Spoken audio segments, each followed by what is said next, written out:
All right, welcome to Paranoid America. This is the Paranoid America podcast. I'm Russell Dowden, former publisher for the Paranoid magazine. I've published Weird Magazine, InfoWars Magazine, Paranoid Magazine, and we've done a number of programs over the years. Weird Radio for many years when we were publishing Weird Magazine, but this is our new show, Paranoid America podcast here.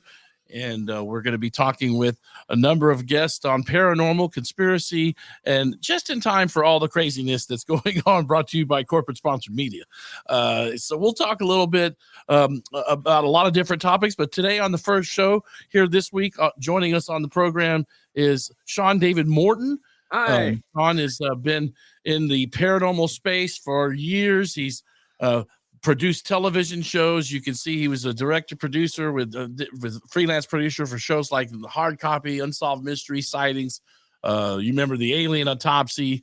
We had Alien Interview. He's been doing this. He was doing the Strange Universe podcast for many years.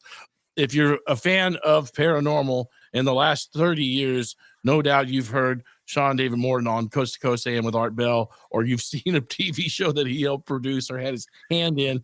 Welcome to the podcast and to the show, Sean. How are you, my friend? Thank you. Hi, can you see me?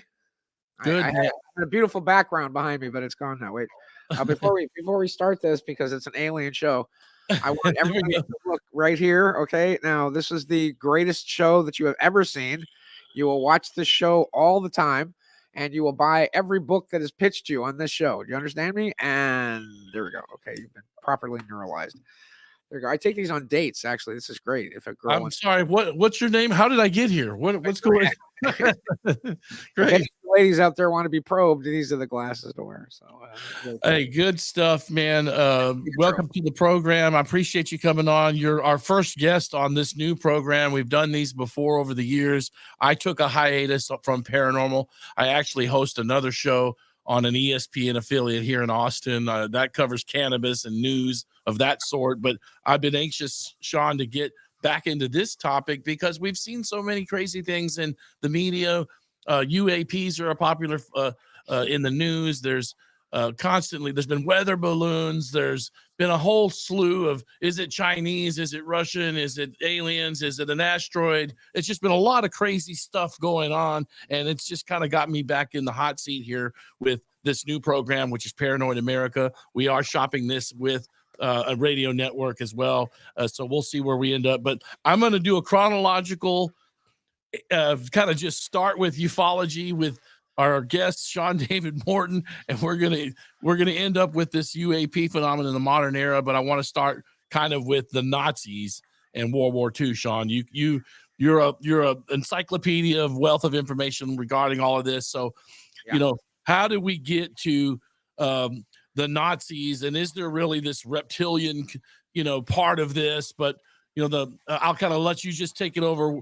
We're in 1939, 1930. No. Start sooner than that. It starts in 1919. Okay, there we go. 1919. So take it away, Sean. This is what I want to show you. Now, this was going to be the background on the green screen, but we're not using Zoom. But this is my. Oh, I'm sorry. This is my latest book with the naked trucker girls on it, the Vril Dahmen Diaries, and this is part 6 actually of what's eventually going to be an 8, maybe a 9-book series, all called Sands of Time. And so let's start with these girls, because this is where this really starts. Actually, it's kind of cool because on the back, there's a girl that looks exactly like Taylor Swift, which I think is kind of funky. But this is one of the Vril Dahmen girls, actually with a flying saucer in the background. And to show you some of the pictures of these ladies who were part of the Vril Dahmen group. Let me just explain that they were 5 psychic women who were channeling. They were channeling various entities. This is Sigrun, who is one of the main girls, and that's her with the flying saucer in the background. And I'll give you some other pictures here as well. So in 1919, they were all from Zagreb, and which is where it's still famous to this day for having psychics and gypsies and whatever. And Adolf Hitler and Rudolf Hess, who was really the brains behind everything, they were how can I say, obsessed with the occult, and really started Nazism as kind of a religion, if you will. And they were studying with a man by the name of Dietrich Eckert. And let me see if I can find a picture of him here. Dietrich Eckert was the brains behind this whole thing. He was the one that talked about the smoky gods, and he talked about the Thule Society, Mhm. and beings in the center of the earth, giants in the center of the earth, along with reptilians in the earth. And so they came from Zagreb and were channeling Dietrich Eckart, who had just recently died. Here he is. This is the brain guy, the brain trust of the Nazis, Dietrich Eckart. And he was the spiritual teacher of Hess and Hitler. So he dies. And they're so desperate for his teaching, if you will, they contact these, they call them Vril Damen, the Vril being it's like the Force. And it Mhm. has to do with the invisible sun, which is the light hole across black hole at the center of the universe. And its force kind of moves through. It's the gravity that holds the entire galaxy and the whole universe together. So they're channeling Eckert. Now, the interesting thing about these ladies is that not only were they ravishingly beautiful and had hair down to their ankles, but they would channel naked. So they would have this whole ceremony where they'd be up on a stage and they would take off all their clothes and doff their robes and begin the channeling. Now, Eckert is blabbing away about his various philosophies, if you will. And let me also point out that one of the other theories with how this progresses is that it was believed that Hitler and Hess were both arrested in the beer house riots, and that Mhm. they supposedly went to prison together. Now, I don't think that's true. The research that I've done um, throws a whole interesting kind of Jewish light on this entire thing, and the fact that Hitler was a puppet that was being manipulated from behind the scenes to create the war. I mean, when people understand that the Versailles Treaty, which ended the First World War, which again the Germans didn't lose; it was just kind of a draw. And the First World War ended because of the Spanish flu. There were so many people just falling over dead that when they signed that treaty, and by the way, the treaty was signed by a couple of bankers.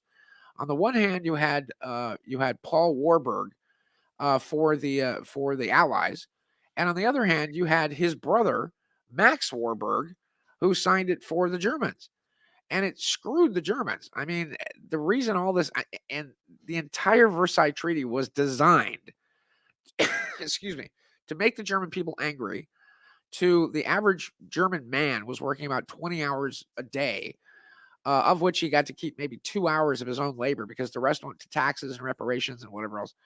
And it was designed to create a leader exactly like Hitler. So Mhm. Hitler and Hess are arrested in the riots, and I don't think they spent a single day in prison. I think that they were actually put up in Baron Rothschild's private apartments, where he provided them with a typewriter, and which was a very advanced piece of equipment at that time. And while Hitler kind of rattled off, repeating all the stuff that Dietrich Eckert was talking about, it was Hess that was sitting there as his secretary, basically writing Mein Kampf. Yeah. So, Mhm. so this all begins in 1919. Now, the weird thing about this is, and this is what my progressive books are about, is that suddenly Dietrich Eckert moves aside. The spirit, and I think Sigrun is actually channeling him, or Maria Orsic, who's a Mhm. Yeah, beautiful blonde, who was that she's the famous one because she was Hitler's main squeeze, that's right. or Wolfie as they call him. I think that's cute, don't you? Uh-huh.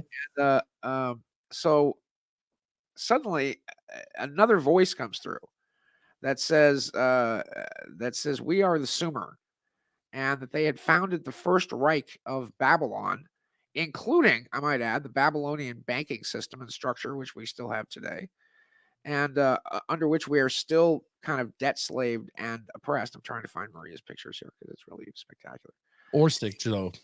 Orsic, man, Maria Orsic. Yeah. Yeah, familiar. Yeah, and that's the name you hear because she's there. Here she is. She's gorgeous. That's Maria Orsic. Yeah, there we go. And Maria Orsic is because she was Hitler's girlfriend. That's the real symbol there, which once again is the lightning bolt that represents the force, that represents the ultimate power in the universe.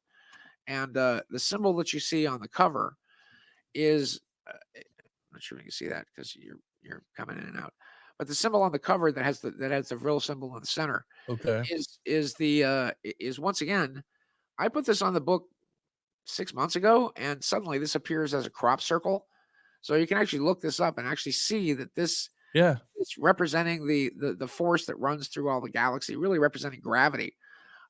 Just popped up as a crop circle, which I think is interesting as to who did it. Sean, that book you've got, that's your latest book. That is not a skinny. How many pages is that, man? That's pretty thick. That's a lot. Yeah. That's a wealth of information there. Well, not as it is.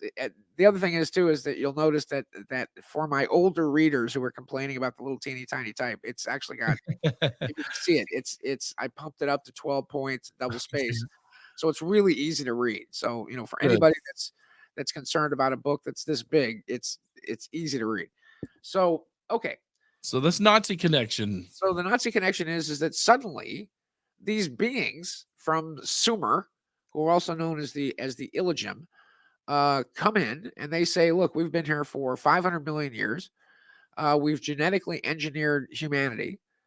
You are the seventh species of the humanity that we've engineered. They would come along every 23,000 years, pick up the best of their genetic slaves, if you will, wipe out everybody else on the planet, and then continue forward." Well, so they are all from Aldebaran. Now, Aldebaran is the big red giant in the eye of Taurus in the constellation of the Hyades, and the constellation of the Pleiades rides on the back of Taurus, and then Taurus is kind of being hit in the head by Orion because Orion has a shield and a big stick. So they start giving Sigrun specifically. They want them to achieve what's called the Raumflügen, which means space flight, which means basically rocketing to the stars. And suddenly Sigrun starts channeling Sumerian cuneiform. And she starts speaking Sumerian, which sounds oddly enough like Gaelic, interesting enough. And she starts coming up with these massive diagrams and blueprints for building flying saucers. So Rudolf Hess goes and gets his buddy von Bottendorf. And Baron von Bottendorf comes in and he says, well, let's get some scientists in here and see what we can do with this. And he brings in a team of scientists who are just completely blown away by the fact that Sigrun is actually giving them plans for flying saucers. Now it gets even more interesting because it diverges in such a way. They start building them, and it was called Section X or Section 10, and it was a whole hangar that belonged to BMW Messerschmitt at the time. And it's kind of weird because you see the symbol on BMWs and Mercedes, by the way. And Mercedes tries to tell you, it stands for land, sea, air. It's not. It's a propeller on a plane. And they made airplanes. And after the war, they were not allowed to make airplanes anymore. So they started making cars. Now, here's the next interesting thing that happens. Sigrun and Maria and the 5 Vildaman girls are basically tricking the Nazis. They have no intention of giving them actual technology that works. But Sigrun believes that she's from Aldebaran and that because she can remember her past lives, that she's immortal and she's been here for thousands of years, and that she was part of original Babylon or whatever else. And so they needed the money from the Nazis to build the ships that they needed to basically instantaneously transport and teleport back to Aldebaran. Meanwhile, giving the Nazis a bunch of stuff that didn't really work. And so what they discovered was, and there's a lot of things that happened, is that they had every intention of waiting and had the Nazis waited maybe 6 more months. And Hitler's plan was to wait another 3 years or so. So once they beat the Russians, they felt that, nobody could stand up to them. And the Japanese went crazy and attacked Pearl Harbor and, dragged America into the war because that's all FDR wanted. He was a huge Anglophile. And there was a guy in the White House called Intrepid who kept basically poking FDR with a stick. FDR actually gave orders for Admiral Nimitz to fire on any German shipping that he came across in the Atlantic. And the U-boat commanders and everybody else had orders from Hitler that if you attacked U.S. shipping and engaged anybody in the United States, that you'd be shot. And because that's how bad he did not want to have the United States enter into this. a matter of fact, Yeah, later on, Hitler sent his best friend Rudolf Hess parachuted into Scotland that's right. and presented a treaty of peace. And this was after Hitler had allowed everybody to escape from Dunkirk. If you saw the Christopher Nolan movie, you're thinking, oh, the Germans trying to kill everybody. No, Mhm. they let him go. They were right under literally the barrels of Panzer tanks that were up on the cliffs, and just let everybody go. And after that, he said, look, let's let the United States and let's let Britain team up with me to kill the Russians. They're the evil ones. They're the guys that we need to go after. And and we can rule the world together. So Sean, we're in World War II now. We've got, and some of the topics I have here, you've got Foo Fighters that are being seen all around aerial combat over Europe Right. during this time. Out on the West Coast in the U.S., there's the battle for Los Angeles Right. around this same time too. So there's some anomalous things going on above the earth during the Second World War. Okay, of course. Let me finish off with what I was saying here, and then we'll go to Battle of Los Angeles. So Sigrun and Baron Fritz, as he called himself, or Baron Spottenheim, and his friends are financing and building saucers that work, and they all disappear. On March 11th of 1945, she sends out a telegram, a memo to all her people, probably about 1,100 of them or so, because they managed to come up with 7 ships, and I think they made 11 trips. And her message said, "No one is staying here. We are all going home," and they disappeared. Now, in 1937, you actually have Obergruppenführer Hans Kammler. And Kammler was the second most powerful man in Germany. He controlled everything outside of Berlin. He had 14 million people at one point actually enslaved under him, including he's the guy who designed Auschwitz and Dachau and all the bad concentration camps. And Kammler rose meteorically as the Obergruppenführer because he found a crashed UFO in the Black Forest in 1937. And they managed to pull the star drive engine out of this UFO, I think before the rest of it disintegrated, which became known as, you ready for this? You've heard about this, the Nazi bell. You know what the bell is? Yes. All right. So the Nazi bell also disappears, 1945, as they're trying to use it to kind of win the war, and rips open not only a mountain, but a gigantic gap in the time-space continuum. Yeah. And it somehow crashes in a place called Kecksburg, Pennsylvania in December of 1964. So suddenly we've got the Nazi bell. Well, this star drive, and there's video of this now. Actually, I'll send you a video of it where they started building these huge stone hinges, and they're circles, and they would chain the bell up in the center. They would get some poor schlub to go in and turn it on, and it would create these purple whips of energy. And for lack of a better term, the term for I guess what you would call time energy are called solitons. And so, but everything these solitons would hit, they would instantaneously age. They'd turn human beings to dust. But what they would do is that they would then fly their Hanabu or Vril ships, which were big. They were about 100 meters across. They would fly them, or they would land them on top of the hinges, and then they would float upwards, and then they'd turn the Nazi bell on, and the bell would create a vortex, and these things would disappear, and supposedly make the trip to Aldebaran. The fourth time they did this, the solitons actually infected the ship itself because they only had air for maybe 4 hours or so. And it came back a ghost ship, a Flying Dutchman. Everybody had aged. It was all skeletons, and the metal was brittle, and whatever else. So this is what was going on: is that the Vril Damen were really tricking the Germans into financing them to build their thing, while meanwhile handing the Germans basically flying saucer technology that didn't work. Now, Yeah. let's go to the Battle of Los Angeles is one thing. Now, we only attacked. The Germans knew that they'd lost the war by 1943. Matter of fact, it's kind of a weird hoax about this. I wrote a paper in college, which I got a lot of crap for, but we got the word, the Holocaust, from an NBC miniseries that came on in 1978. It was a 2-part miniseries called The Holocaust, and that's where they got it from. They didn't used to call it that until the miniseries.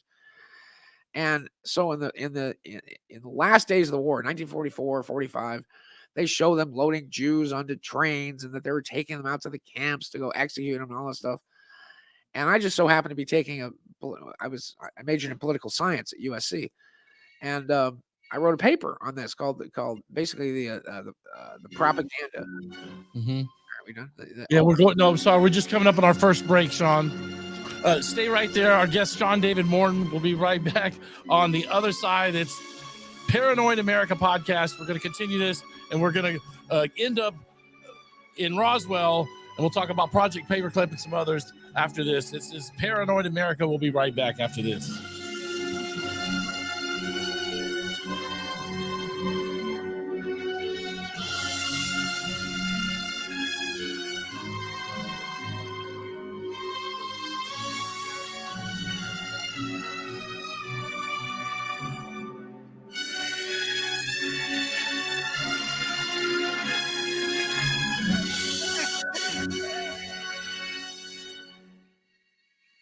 Are you tired of the lies, conspiracies, and propaganda the deep state uses to Are you tired of the lies, conspiracies, and propaganda the deep state uses to program you? Does the thought of empirical corporate globalism make you paranoid? Then Paranoid America is your source for alternative news. Listen to Paranoid America weekly on the GCN Radio Network or wherever podcasts are available. Your filter for mainstream fake news and disinformation.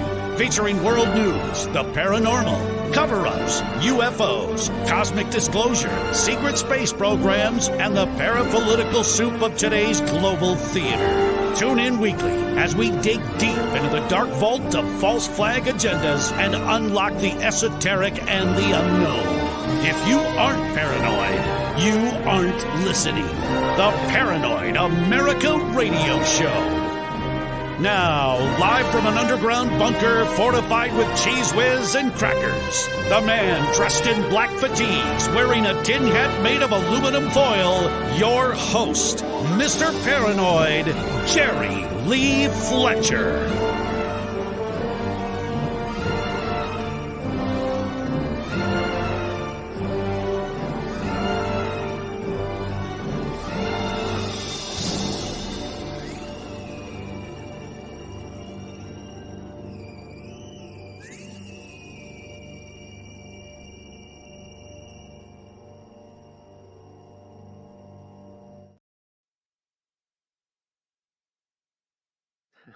It's creepy. Who's Jerry Lee Fletcher? I thought you were Roswell.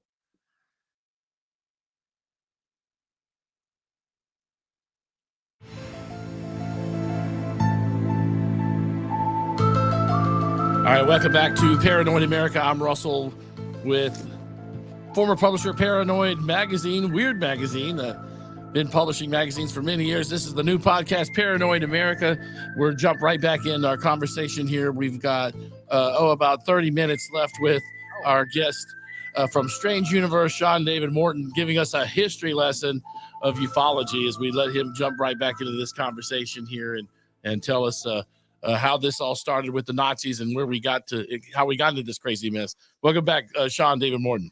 Thanks. I didn't realize we only had 30 minutes. Okay, so I'll truncate all this. So they find the Nazi bell. They realize they can zap things with it, and then suddenly Maria Orsich and everybody, including Hans Kammler, by the way, in 1945 they all disappeared. They all vanished. Okay, let's go into the Battle of Los Angeles. Now, this is really interesting because there's a Star Trek connection here with the Battle of Los Angeles. So on February 26th of 1942, you have a ship that appears over Long Beach, and it's actually where it kind of was, where the famous photograph is taken of it. It appears on the front page of the LA Times, and it's caught in I think 8 spotlights. And in the spotlights, you can actually see that there's ordnance that's being bounced off it. Well, one of the people that I interviewed that I knew from the Star Trek days and from knowing Gene Roddenberry and from my dad being vice president of TRW is I got all the Star Trek guys together to come out for the big landing of the space shuttle when it was at Edwards Air Force Base. And one of the guys who was manning one of the 50mm guns that was taking pot shots at these things, they fired something like 20,000 rounds of ordnance at this, just bounced off, was DeForest Kelly, who was he shooting at him? Yeah, he was a gunnery sergeant actually in Long Beach, and they took him up, and he was up in Marina Del Rey. And a matter of fact, where it was flying was right over the Hughes aircraft factory, which was kind of a big deal. And it flew across the Bologna wetlands, out over Marina Del Rey. Then it went along the beach, went right over my hometown in Hermosa Beach, and was spotted there, and then was being chased by airplanes and whatever else. And it went out to Catalina and then just sort of zipped off the other side. But that's really all we knew about it. Now, the thing is that they were trying to claim that this was some kind of Japanese invasion, and the ordnance bouncing off it and the blackout in Los Angeles killed 14 people, and they never would admit that it was the Japanese. As far as we know, the Japanese only attacked an oil rig off the coast of Santa Barbara. I mean, they could have advanced forward and taken all of California, which is one of the reasons why the whole, the whole tragedy of Earl Warren and FDR locking up all these good Japanese Americans up at Manzanar. Yeah. But, so there you go. So that's all we know about it. But it was on the front page of the LA Times, and DeForest Kelly talked about how I'm a doctor, damn it, not a gunnery sergeant. And he blasted the hell out of this thing. He said it just bounced off a field that was going off it. And as I said, this was 1942. And as a cover up for that event, I might add, Steven Spielberg then did the movie 1942, and I think that was just a cover up for the saucer incident and the panic and all that. What were you gonna say? Sorry. No. I wanted to comment on that, because I do have a Spielberg one for you that I wanted to ask, and that was going to be about Close Encounters, but Admiral Byrd and the whole Antarctica thing, that kind of ensues after the battle for Los Angeles. Then you've got Roswell, Project Paperclip, pretty kind of crazy time, the 40s in general with regards to, the beginnings of ufology as we know it. Well, the next progression would be probably Project Paperclip. So yeah. What happens is that you've got Wilhelm Otto Schulman. You have all the quote good Nazis that didn't have anything to do with these supposed concentration camps or whatever. And basically Eisenhower and his gang didn't look at the Nazis and say, "Oh, that's horrible." They said, "Oh, show us how to do that here." So they transported, as you know, and you're seeing now, the entire military, industrial, scientific, and you got to throw in pharmaceutical complex as well, because they took IG Farben. Yeah.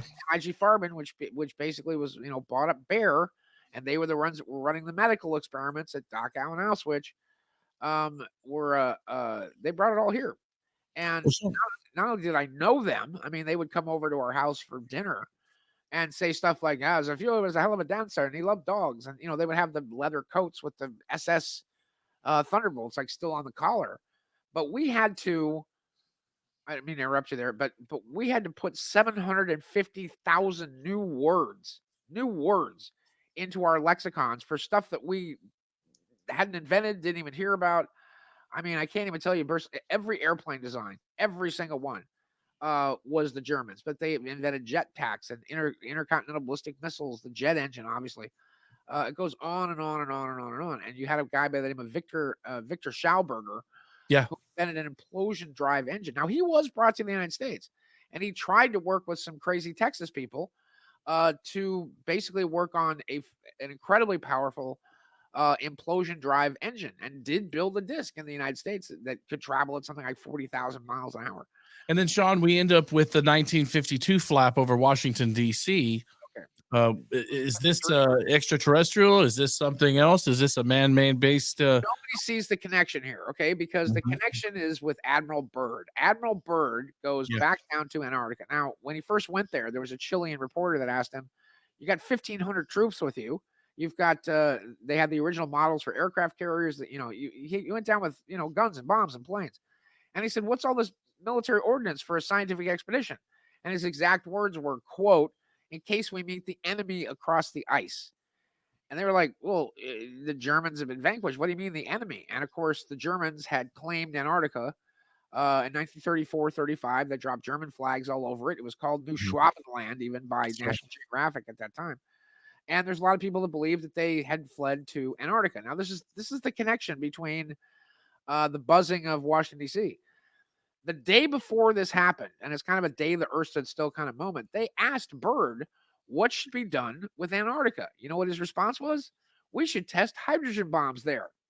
Hydrogen bomb. And they said, okay. And all these people are saying, well, you'll melt the polar ice cap and you could tip over the world, and probably not such a good idea. The next day was when the saucers filled the sky over Washington, D.C., flying. And I don't know if anybody noticed this, but for 3 days, they were zipping around D.C. and Virginia and Maryland, flying in what they were calling typical Luftwaffe formation. So had they built these things, had they all moved to Antarctica, is that the central place? And it's interesting that nobody has a base in the middle of Antarctica. We have military bases, all the allied military bases ring the outside of Antarctica. What exactly are they trying to keep inside? Yeah, it's like a no-fly zone over the central part of the continent there. You get into Colonel Corso's work, Foreign Technology Division. I've got Brookings Institute in here. There's just things, we get into Kennedy and the secret space programs. Talk about Corso's connection to all that. First off, Corso was the one that actually gave the Boston Globe the information about the nuclear missiles in Cuba, because Kennedy was trying to cover the whole thing up. He was going to let the Russians have them. Kennedy sucked as a president. He let the communists get away with everything. He let them build the Berlin Wall. He let them move nuclear missiles into Cuba. And it was Colonel Corso, who was the military governor of Italy after the war, who wrote one of the most important books ever, which is The Day After Roswell.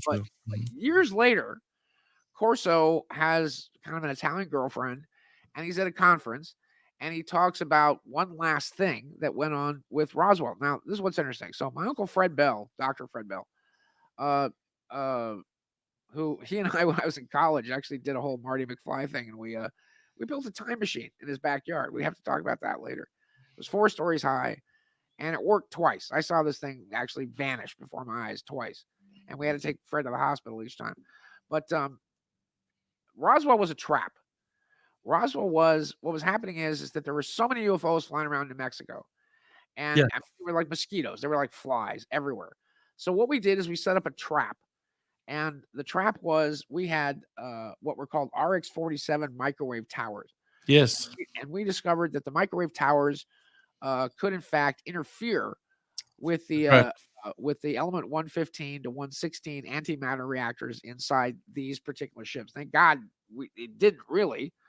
I think the one that blew up was the one that was based on a fusion drive, I think. Sean, I just want to add to this. I had a secret space program, older gentleman, 30 years ago. He worked for TRW, and you'll find this interesting, but he told me in a conversation, probably in 97, he said, he told me that, he said, yeah, that was a trap there in either the radar coverage from West Texas all the way to, Nevada, Southern Nevada desert was the highest point of the radar tracking system. And he said that he called it, what he said was the old Philco radar overlapping coverage at this time. And that it was somehow penetrating the craft's shields, or their shields weren't hardened, as he said. But this is what a retired TRW executive that did work with NASA in later years told me that was happening around that time. So I just wanted to jump in on that, because that's what an insider told me once, probably 30 years ago. The microwave radiation was frying every animal in the desert at that time. There was like no life in the New Mexican desert. But because we've been testing atomic weapons there, which, by the way, we got from the Germans, because we captured all these German scientists. They came and said, this is how you build an atomic bomb. We built a whole basket full of them for the Fuhrer. He did not want to use them. He thought they were too cruel. So Oppenheimer, you're going to see the new propaganda thing with this new, the new Christopher Nolan movie about Oppenheimer, what a genius he was, and he wasn't. Right.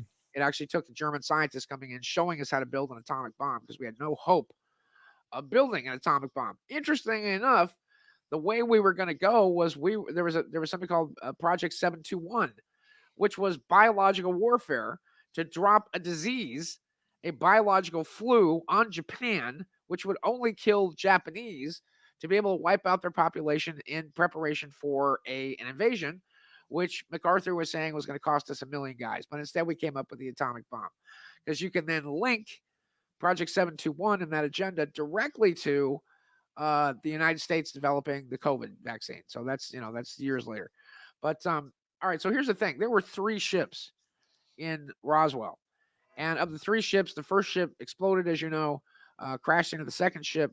So that's where the wreckage field was, over Mac Brazel's ranch. Right. The second ship flutters down and crashes outside of Corona. The third ship, and this comes from Colonel Corso again, disappears. They pull a switch or something.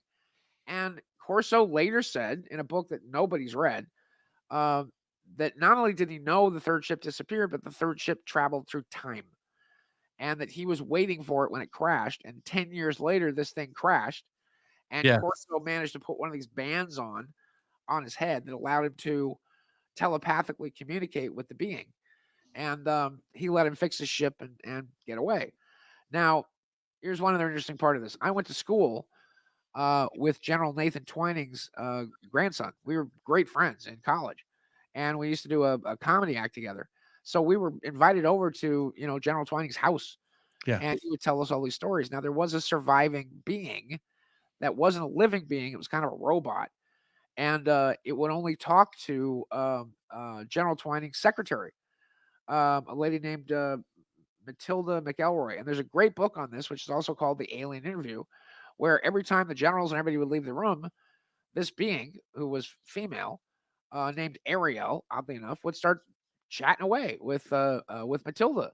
And Matilda wrote down everything that was in that. And it is one of the most fascinating books, besides mine, on UFOs, because it gives the whole structure of the universe as very much a business, really, that they go to conventions and you pick out bees and flowers and stuff you want on your planet. And it's like a big game of The Sims, sort of.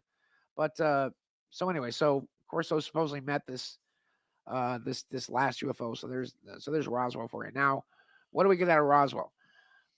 When we took it apart, we obviously got integrated circuits. Which they handed to Shockley, and Shockley then developed. And Shockley never said he invented the integrated circuit. He said it was his team. We got Sean, stay right there. I'm going to take a quick break. I'm going to give us more time. We've got plenty of time. I just want to take another break, and then we'll come back and we're going to get through this Roswell stuff up here, and then we'll get to the stuff that I was involved with. So yes, that's right.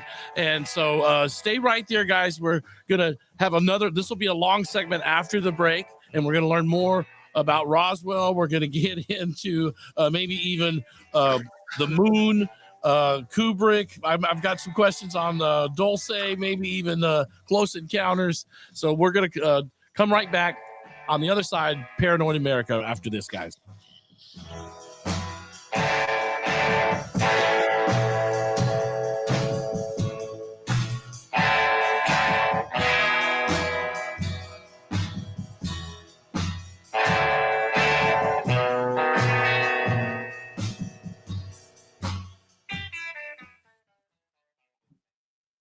Are you tired of the lies, conspiracies, and propaganda the deep state uses to program you? Does the thought of empirical corporate globalism make you paranoid? Then Paranoid America is your source for alternative news.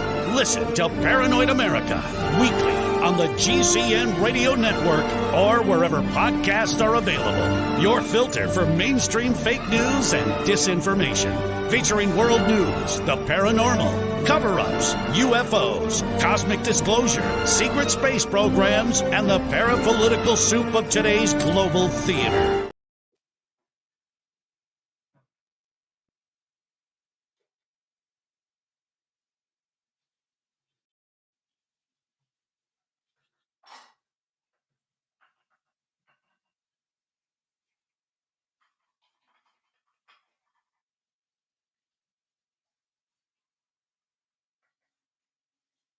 Simply, you do not realize you are in an interstellar experience. You are already outside the atmosphere of your own planet. In an instant of your time, we travel from beyond your moon to the surface of your Earth. Headline edition, July 8, 1947. The Army Air Forces has announced that a flying disc has been found and is now in the possession of the Army. Army officers say the missile, found sometime last week, has been inspected at Roswell, New Mexico, and sent to Wright Field, Ohio, for further inspection. 3, 2, 1. Demonstration. Computer, status report. I'm completely operational, and all my circuits are functioning perfectly. Excellent! Engineering to Captain Kirk. Kirk here. What is this, Scotty? Ready to try it when you are, sir. Inform engine room to prepare for maximum acceleration. Energize. Hey, it works! Program complete. Enter when ready. Tranquility Base here. The Eagle has landed.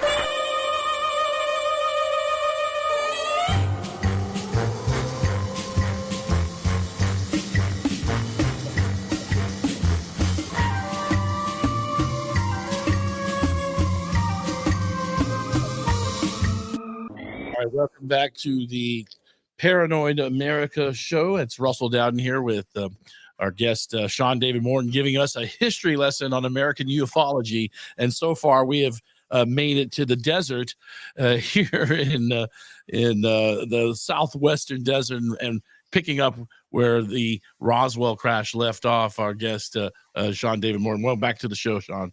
Hi, how you doing? So where do you want to go from here? So we did Roswell. Again, there were 3 ships. One traveled through time. Corso spoke to him. Whatever. We have this massive technological advance from stuff we took off. We have night vision, which went to Bell Labs. We had integrated circuits, which went to the Shockley Group. We had the amazing technological advance of lasers, which are only developed to be used as cat toys. So so there you go. All right, so let's sweep through the 50s. So in the 50s, you have waves of UFOs. You have people getting more interested in it. You have, but it's also where you have a reaction by the government against people. You had what was called the Corden report that said that UFOs aren't dangerous, that people that see them are, and the people that report UFOs should be horsewhipped. And but it's the Condon report, right? Yeah, the Condon report. Yeah. Yeah. So it's interesting how it's gone from people are idiots, people should be horsewhipped, UFOs don't exist, to now them saying we can't either confirm or deny, to them now saying, oh, we're going to call them UAPs, so we're just going to change the name so that nobody's freaking out about it. And there's a lot of people in the conspiracy world, specifically one of the most interesting interviews that I saw on the net was kind of a posthumous interview by a guy who claimed to be a man in black. Oh, And wow. it was done in 2008, 2009 or something. But he did predict that the next wave of things that were going to happen was that by 2017, that they would release a global virus of some kind to begin shutting the planet down. And he says, and if that happens, then we're talking that in 2024, 2025, and there's a lot of people saying this because von Braun said this as well, and they did interviews with his secretary also, saying that they're going to fake an alien invasion. And that if they fake this alien invasion, that they could use that as an excuse to frighten the entire world and form a global government. And Kissinger talked about that. Reagan, of course, gave 4 speeches where he talked about if we were invaded by extraterrestrials and whatever else. Okay, so Yet I ask, is there not already an alien presence among us? yeah. Well, I actually asked a super high government guy that, and I said, are ETs working with the government? And he was like, young man, the question you should be asking is whether or not ETs are the government, which really Well, what about the Brookings Institute? You had that one report, proposed study of peaceful space activities for human affairs. This was clearly the think tank doing research on what the impact would be if if we knew we had ETs out there. And about this report. This is very famous report. Well, this, Rand Corporation's done one, Brookings Institute has done one, the United Nations has done one. I'm just trying to keep it to my personal experience, but again, my dad was vice president of TRW. He was a fighter pilot. My mom was kind of a supermodel. She ran for vice president of the United States in 1984 on the Populist Party ticket. But I grew up with Gus Grissom and Neil Armstrong and Buzz Yeah. Aldrin, being over at the house swimming in the pool. And Jim McDivitt used to come over, and what they would do is that they would take these 8mm wind up Bell and Howell cameras, and they tuck them in the inside of their spacesuits, and they fought with the German scientists to get a window so they could look out the window. And they were filming stuff out the window, and they would bring it over and we'd put it in the projector and put a big sheet up on the wall, and we would show UFO film that was never seen the light of day. Matter of fact, the Jim McDivitt one did, because it looked like they called it the German hand grenade, because it was like that with a stick out of it. And but every flight they took was being shadowed by something. Now, Gus Grissom, interestingly enough, who everybody knew was going to be the first man on the moon, he was the astronaut's astronaut. Yeah. And Gus kept saying that it's the other space program, that it's that that they were just spamming a can, and that these rockets were all stupid, and that it was the field technology, it was the UFO technology, the real stuff that was going on. In those days, they called it the Docktown Strip. I don't know why, but it was that was the Groom Lake facility, which later became known as Area 51. So my interest in this, this is my personal aspect of this. In 1989, we took up a challenge. There was a really jackass UFO researcher out there named Bob Moore, and Moore was being financed by Charles Berletz, who's the language tape guy. And Berletz financed Moore to write some books about the Bermuda Triangle. So Moore then comes out, and John Lear and Bill Cooper put together this whole report about Dulce, and about the underground base at Dulce by O.H. Krill, which Bill Cooper later lied and said, "Oh, I saw that in the Navy documents." And John Lear was going, "No, you didn't. It was just something that we just made up." But and there was another man named Paul Benowitz who lived in Albuquerque, and Benowitz was claiming that he was in contact with an ET that was actually working at Dulce. And Moore destroyed his life, completely destroyed his life, and then said, "I work for the CIA. I'm a disinformation agent, and I just made up everything about Dulce, and it's totally fake. I just released it in the UFO community to show people how stupid researchers can be." So that pissed us off. So what we did is that at that time, I was co-producing and co-directing a documentary called UFO Contactees, where we had gathered about 600 hours of footage with abductees, contactees, scientists, researchers. Somebody had a dog barked at the UFO. We went out and talked to him. But we went to Billy Meyer's farm in Switzerland. We went up and down Italy. We went to Spain. We're actually in the fields when the crop circles were being made in May of 1990. And in 1989, Joe Randazzo was the executive producer, the guy paying for everything. We went out, and Dr. Jim Delatoso figured out a way to ultrasound this mountain by actually putting very, very high sonic frequencies through the mountain, and then processing onto DAT tape, and then taking that DAT tape down to a Cray supercomputer, which he helped develop at University of San Diego. So we put this image together. I think I'm the only person that actually has the footage of that. Matter of fact, you were talking about Tucker Carlson a minute ago. 2 weeks ago, I had a conversation with his producer, all things Tucker Carlson, and I told him about this footage, and he says, "Great, we'll have you on in the next 2 weeks." And the following Monday, Tucker comes in and they say, "Anybody who works for Fox, raise your hand." Not so fast there, Tucker. And Tucker gets fired, leaving me once again kind of out.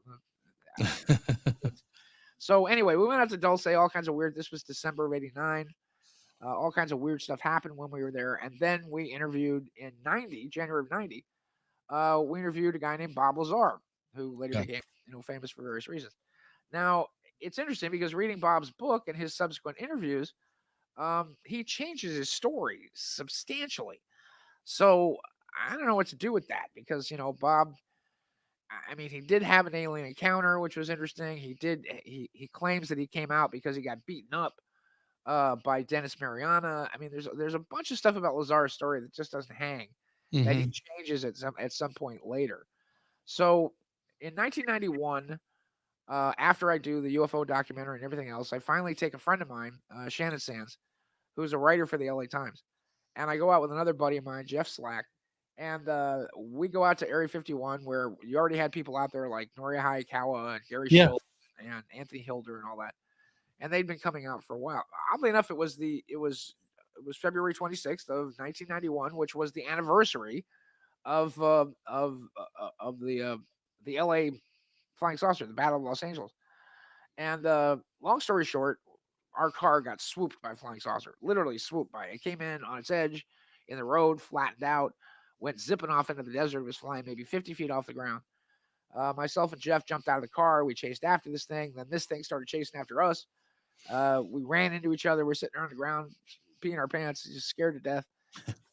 And the thing was ringing like a bell. It would go, brrr, and I got deathly ill for about 2 weeks after that. The doctor said, "What'd you do? Put your head in a microwave because you got low-level radiation poisoning," which quite possibly led to this throat cancer that I've just, that I've had to deal with for the last 2 years. And I was hooked after that. So every 2 weeks or so, I started going out there, and then people wanted to go. So we put a bus load together of people, a van together. And I took out, Conan O'Brien when he was head writer of The Simpsons. I took out Betty Thomas, who was on Hill Street Blues and a big director, directed Private Parts. Took out Dean Devlin. We climbed up, and I found this mountaintop that actually looked down on the base. So I'm the only one that knew what the base looked like. So then some freaky stuff happened with a guy who called himself Ghost Walker. Did you ever hear about the Ghost Walker interviews? Know about the ranch. The ranch.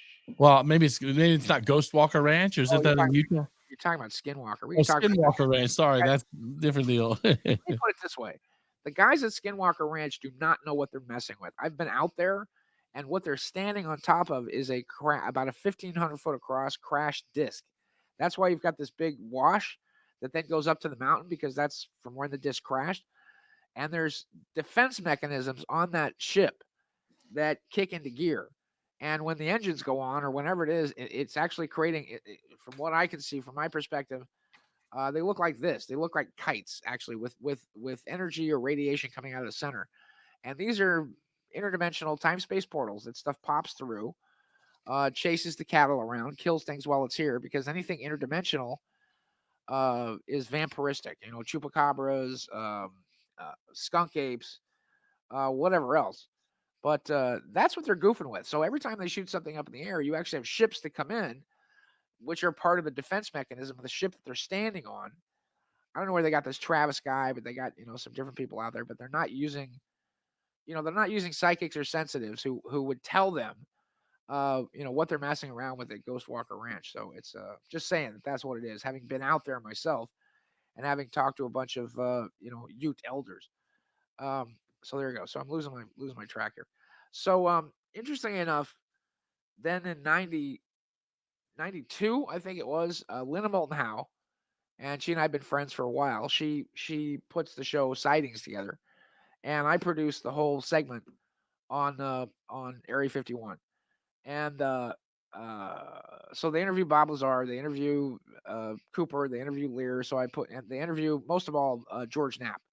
Now, the story had been just a local story from that time on. But when I took Shannon Sands out in 91, we made the front page of the LA Times, right column about Area 51.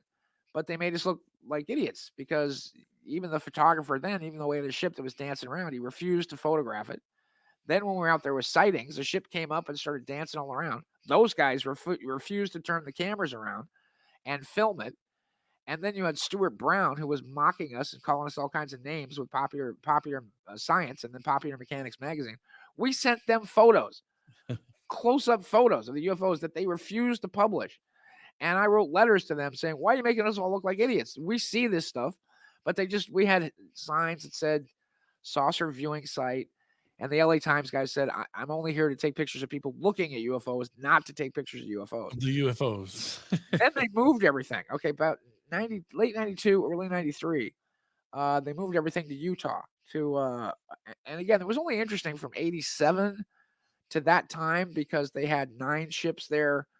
They built a facility into the side of the mountain right by Papoose Lake.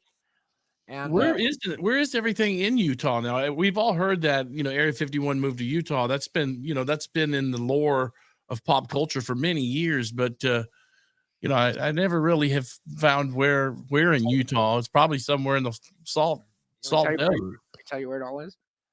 You got an idea? Yeah, Yeah, I know exactly where it is. I know exactly where it is. They built a gigantic underground facility like Dulce, and it's under Kings Peak in the Uinta National Forest.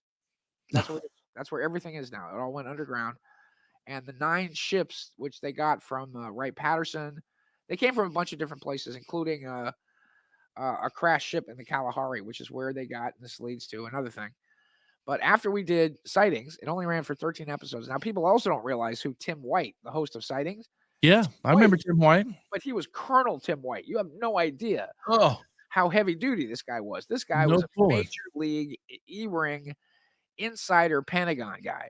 And Colonel Tim White, I couldn't believe it when he popped up hosting the show. And I was trying to impress on people who he was and why they were doing this. So this puts the whole Sightings thing into a whole different genre, I guess, of being a massive release of information. Now, we ran 13 episodes. Yeah, that was huge. That was huge. That was a big influence on me, Sean. That show aired what 93, 93, but it was the #1 show on Fox. Yeah. #1. It absolutely just was everything up in the ratings. The only other show they had at that time was Married with Children, and the show went crazy. So, but there were 5 different production companies involved. After 13 episodes, these production companies got together and they demanded that Fox order 24. And Fox said no. And they didn't realize that Fox couldn't order 24 because they weren't a network, because they were owned by Rupert Murdoch. And Rupert Murdoch wasn't a U.S. citizen. And because you're not a U.S. citizen, you can't own a network. So he was getting away with it by claiming it's a news corporation. So to this day, you'll see 20th Century Fox. It says a news corporation on the bottom. That's right. So they said, we order 13 episodes at a time. Even Married with Children, our most popular show, we order 13 at a time. And these jackasses turned around and said, oh, well, if you're not going to order 24 episodes, we're going to walk and find someplace else. And Fox went, see ya, bye. And they couldn't find any place else that would air the show except Fox. Now, the next day after they did that, you had a guy come walking into the Fox executives who you probably know. His name is Chris Carter. And Chris came in and said, here's the #1 show on your network with them investigating all this cool stuff. How about I pitch a show about a couple of FBI investigators? You know, one's a believer, one's a cynic. And they investigate the same thing. And ta-da, there was the X-Files.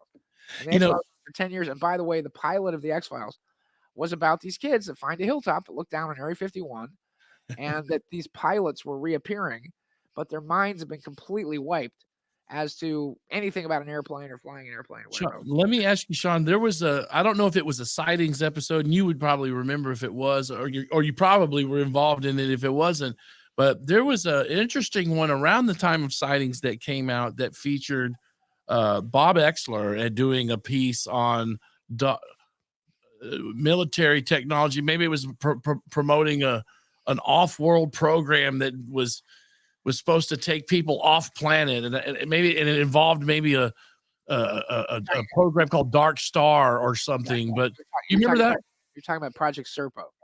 Well, no, not Project Serpo, but it was on. It aired. This was something Bob Exler was involved in a program, and it may not have been Sightings, but I thought it was because it aired around that time. But it talked about a program that was, to take people off planet.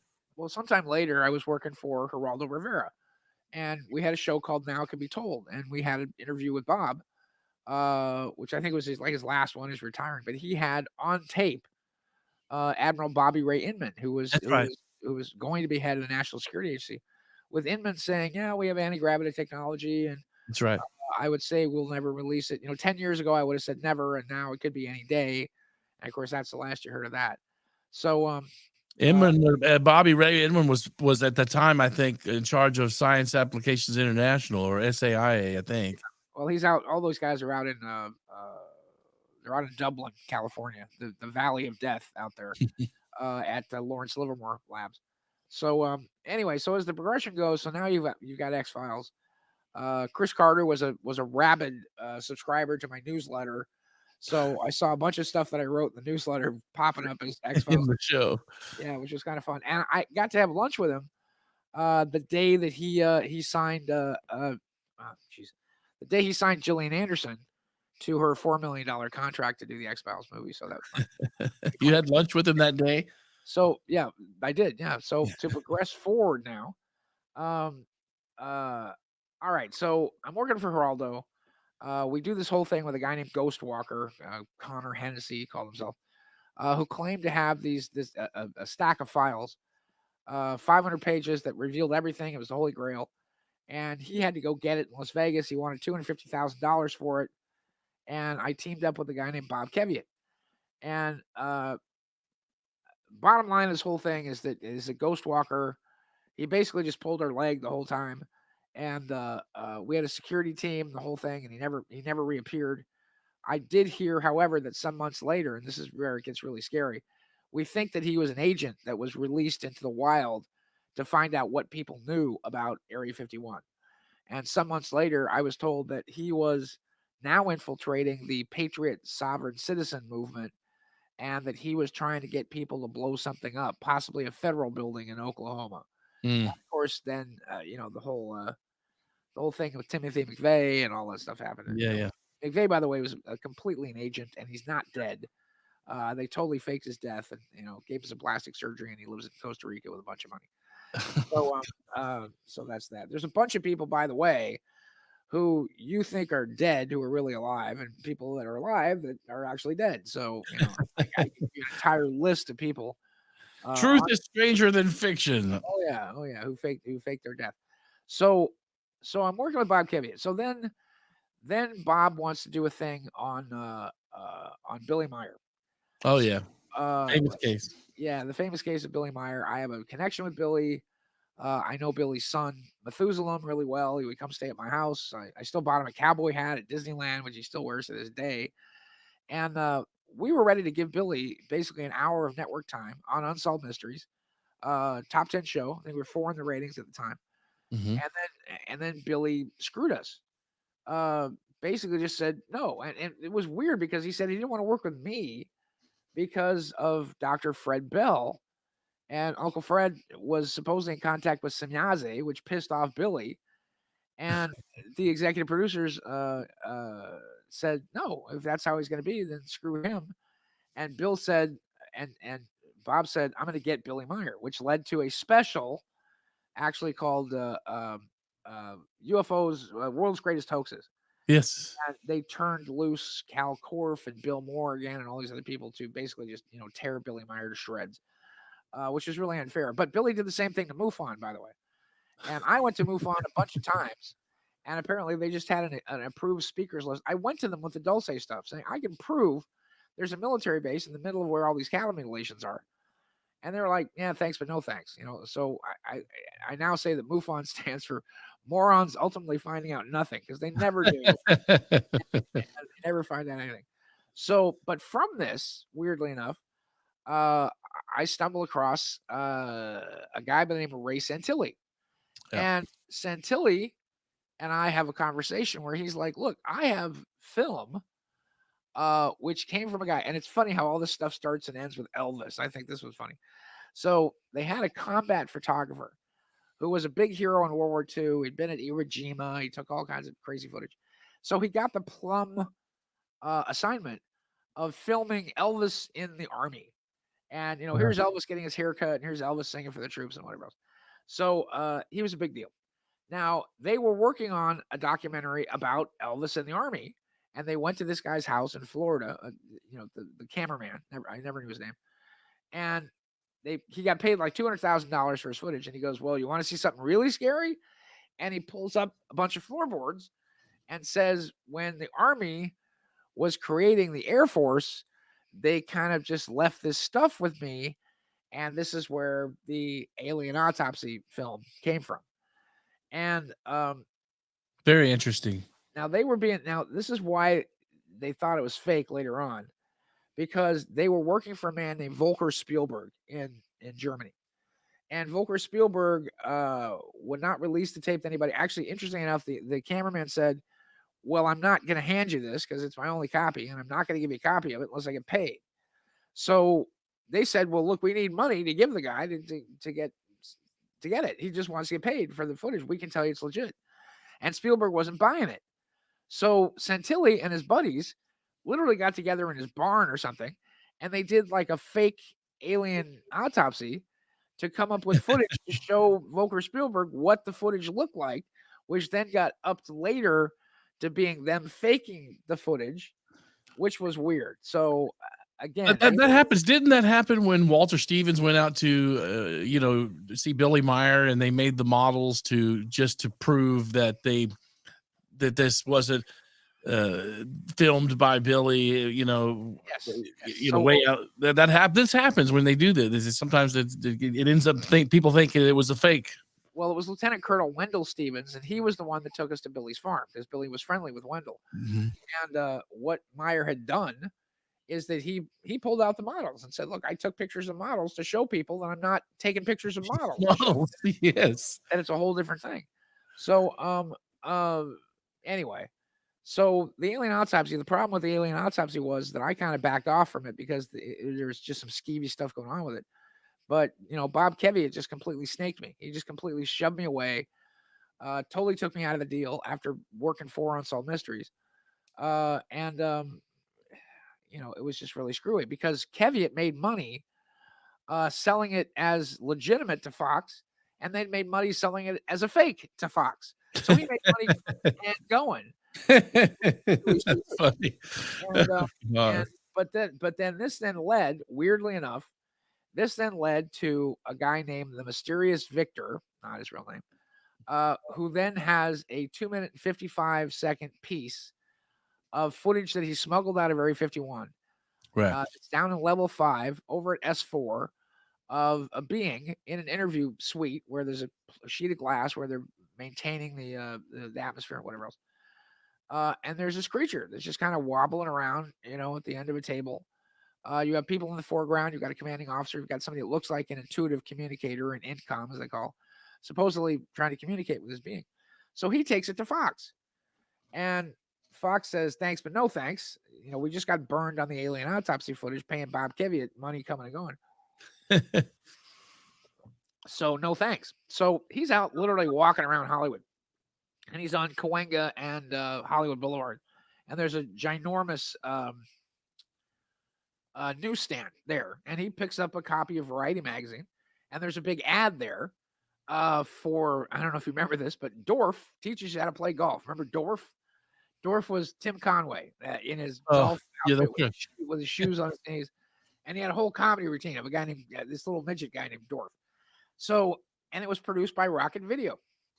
So Victor gets on the phone, he calls Rocket Video, he talks to Tom Coleman's secretary, and says, I have a 2-minute that I've smuggled out of Area 51 of an actual alien being. Are you interested? And she goes, okay, I'll take a message.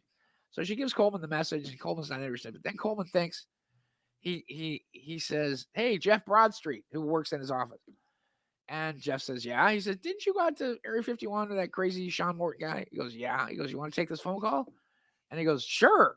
So he speaks to Victor, which then leads to a meeting, which then leads to Jeff bringing me in, saying, you got to see this, man. You got to see this. We think we got a real deal here, and you're like the big expert on Area 51. And this then led to they hired Mr. X, Stephen Williams, I think, who was one of the X-Files guys, to host the show. And whereas I think Will Riker, or what's the actor's name? Will Riker's the one that hosted Alien Autopsy, but they had Steve Williams this one. Come on, what am I? Jonathan Frakes. I'm sorry. Jonathan Frakes. And so I'm there doing analysis of the video. It says Department of Naval Intelligence on it, DNI. Mm-hmm. And I point out a couple of things. We took this to Rick Baker. We took it to Criswell. We took it to all the special effects guys in Hollywood, where I interviewed them as part of this whole documentary. And they said, well, we can do better, and we have done better. And I said, well, how much would it cost for you to do that? He goes, he just throws out a number of $250,000, maybe $350,000. And I was like, really? Would you spend that kind of money for something that's a fake that you're not taking credit for? And they said, oh, if this guy came to me, I'd give him a job right away. And I said, but it would cost that much to fake it. Yes. Now, it's been almost 25 years now. No one has claimed credit for this. No one has claimed. No one ever claimed credit for that at all. No one ever, never. Now, Victor died back in 2018, and a guy named Jon Stewart, not the comedy show guy, he's trying to get it into a special on Travel Channel. Now, my wife and I have been watching Travel Channel, and every show on Travel Channel is funny because it's about Bigfoot and ghosts and paranormal and haunted houses and ghost hunting. Every show on Travel Channel is about how you should not go outside because it's like too scary to go outside. And but this then became the alien autopsy footage. And again, I pointed out they needed to light blast the front because I saw indicia on a sleeve that looked to me like a 4-star general, which now they're saying something about it being Colin Powell, possibly in the room, which I'm not sure is likely. But there was a heart monitor behind the being. Yeah. And I took this to like an emergency room doctor who said, this can't be fake because you can't fake that monitor. And if you actually look at it, first off, every time, if it's a puppet, every time it breathes or gasps or whatever, it reacts on that monitor.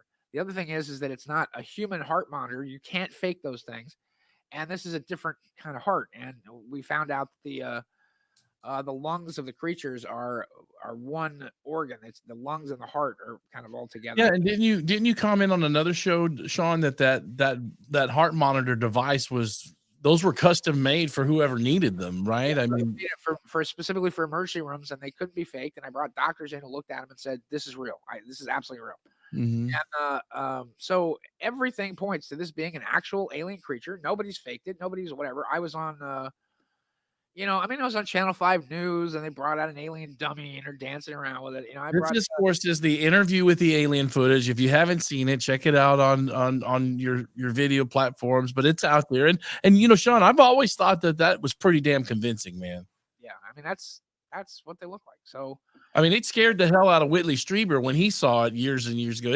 Whitley found that it was disturbing, to quote him, actually, just seeing that.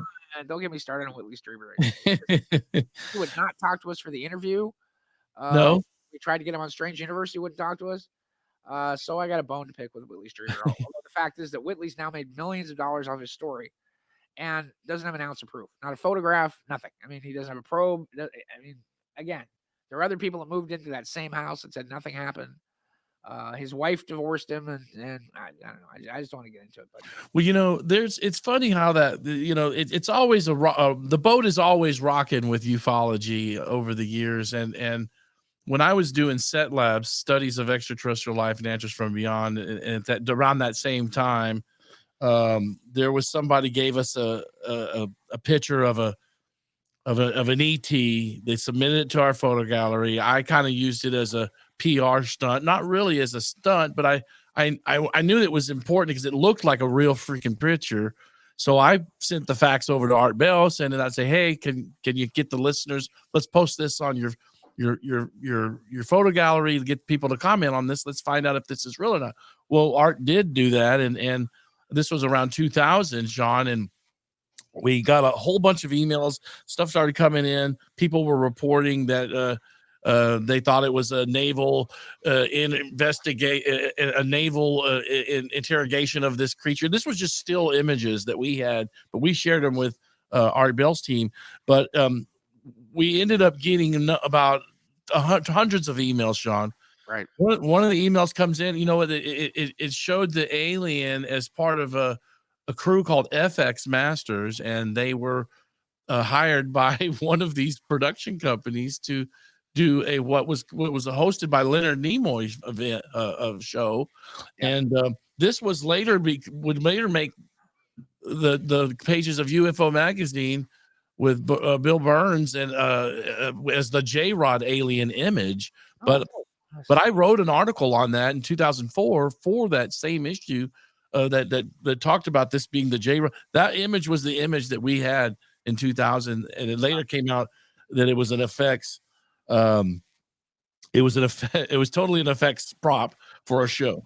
Yeah. Well, it just because you mentioned Art Bell there, Art had a slightly right of center show that was only on KLAV Vegas or something that nobody listened to in the middle of the night, but there was a payphone out in front of the little alien.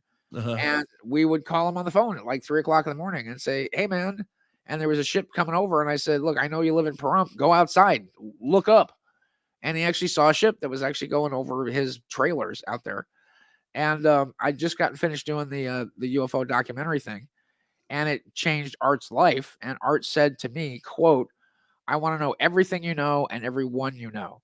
And so for the first 3 years or so, I was producing the show by not only providing him with guests, but Art calling me saying, "What about this guy? Do you like this guy? And is this guy any good? Is this guy going to be real on the radio?"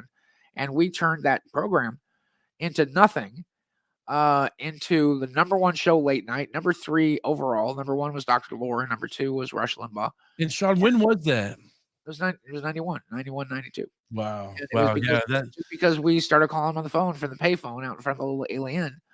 And he, once again, one of the things that I'm good at is getting on the next wave of what I see is going to be the next big popular thing. And that's what Art, he listened to me and started having all these guests on his program. So I literally produced his show for about the first 3 years or so. And then, so we have a show at Sci-Fi. Back when Sci-Fi was literally, we were out of a garage in Silmar, which is this, crappy little place there. And we were doing a show called Mysteries from Beyond the Other Dominion. And it was with Dr. Franklin Rule, who was literally a public TV host in Santa Monica, but he was an amazing guy. And, we would do stories like, with Art Maturo and Jim Carbonetti, stories like, our clams from Venus, was there the sarcophagus of a pharaoh behind the captain's cabin in Titanic and why it sank and all that other stuff. So I did a pilot for it called Declassified, which had 2 stories in it. It was the connections between the John Lennon assassination and the attempted assassination of President Reagan, and we did Dulce as well. And from this, a guy sees me speak at a conference in New York, and he hands me his card, and it's Bill Siegel from Chris Craft Industries. And I literally handed the card back at him and said, "Thanks, but I'm not interested in a wooden boat." And he goes, "No, we just bought a TV network, and we're going to call it UPN, and I want you to come in." So that's how myself and Margaret Roberts and Paul Barras marched in to see Lucy Sulhaney, who is the president of the network. And their only show at that time was Star Trek Voyager, and they were going to use it as a way to launch, which I thought was a great show. A lot of other people didn't like it, but I thought it was great. And so we were Strange Universe, Voyager, Gemini Man, I forget something. The Guardian, I think, was another show, but that was the original lineup for UPN. And the same thing happened to me. This was messed up because on Sightings, I went into the executive producer on Sightings and said, "Look, I want to produce for your show. Look, I've got beta tapes. I've just traveled around the world doing everything you guys want to do." Yeah. I'm not even going to use his name because it was the dumbest thing that was ever said to me in the entertainment business. And I even went to Linda to complain about this, but I said, "I want to produce your show. I just wrote, directed, and produced this huge documentary." And the guy said, "Yeah, Sean, yeah, but we want to find people that don't know anything." His exact words. And I was like, all right. Then I got mad. And I said, "Well, I got a brain tumor. If somebody doesn't know anything about that, they can split my head open." And it's the reason why the show kind of tanked, because, again, they hired a bunch of people that don't know anything. Same thing happened with Strange Universe. I'm sitting here, and they got a room full of people that don't know anything. And so they use all of my stuff, and I go into work on it, and we can't pay anything. So it's, it's really amazing, Sean, because you influenced a lot of the projects that you were involved in. Really influenced me. I think I'm about 13 years younger than you, but I mean, it's just really interesting because everything you were involved in got me on the path to be interested in all of this stuff. So it's just fantastic to get you on the show. Stand by. We're going to take a quick commercial break. Grab a drink of water. We'll be right back. More buy the books. Buy my books. Buy my books. Yes, we've got all his books on screen. I've got I can recommend you go to the Amazon page. I've got that up on here as well. Next, Strange Universe Radio. There's the website, so we don't have to pay Amazon. But Strange Universe Radio, they're all up on the website there. So StrangeUniverseRadio.com. Check that out. We'll be right back. Sean David Morton, our guest, after this. Love the Doctor Who music.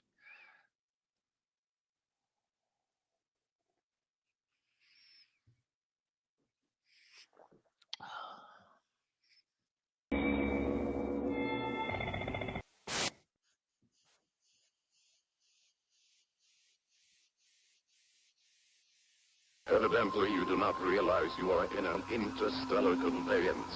You are already outside the atmosphere of your own planet. In an instant of your time, we travel from beyond your moon to the surface of your Earth. Headline edition, July 8, 1947. The Army Air Forces has announced that a flying disc has been found and is now in the possession of the Army. Army officers say the missile, found sometime last week, has been inspected at Roswell, New Mexico, and sent to Wright Field, Ohio, for further inspection. 3, 2, 1, 0. Demonstration. Shooter, status report. I'm completely operational and all my circuits are functioning perfectly. Excellent! Engineering to Captain Kirk. Kirk here. Where is this, Scotty? Ready to try it when you are, sir. Inform engine room to prepare for maximum acceleration. Energized. Hey, it works! Program complete. Enter when ready.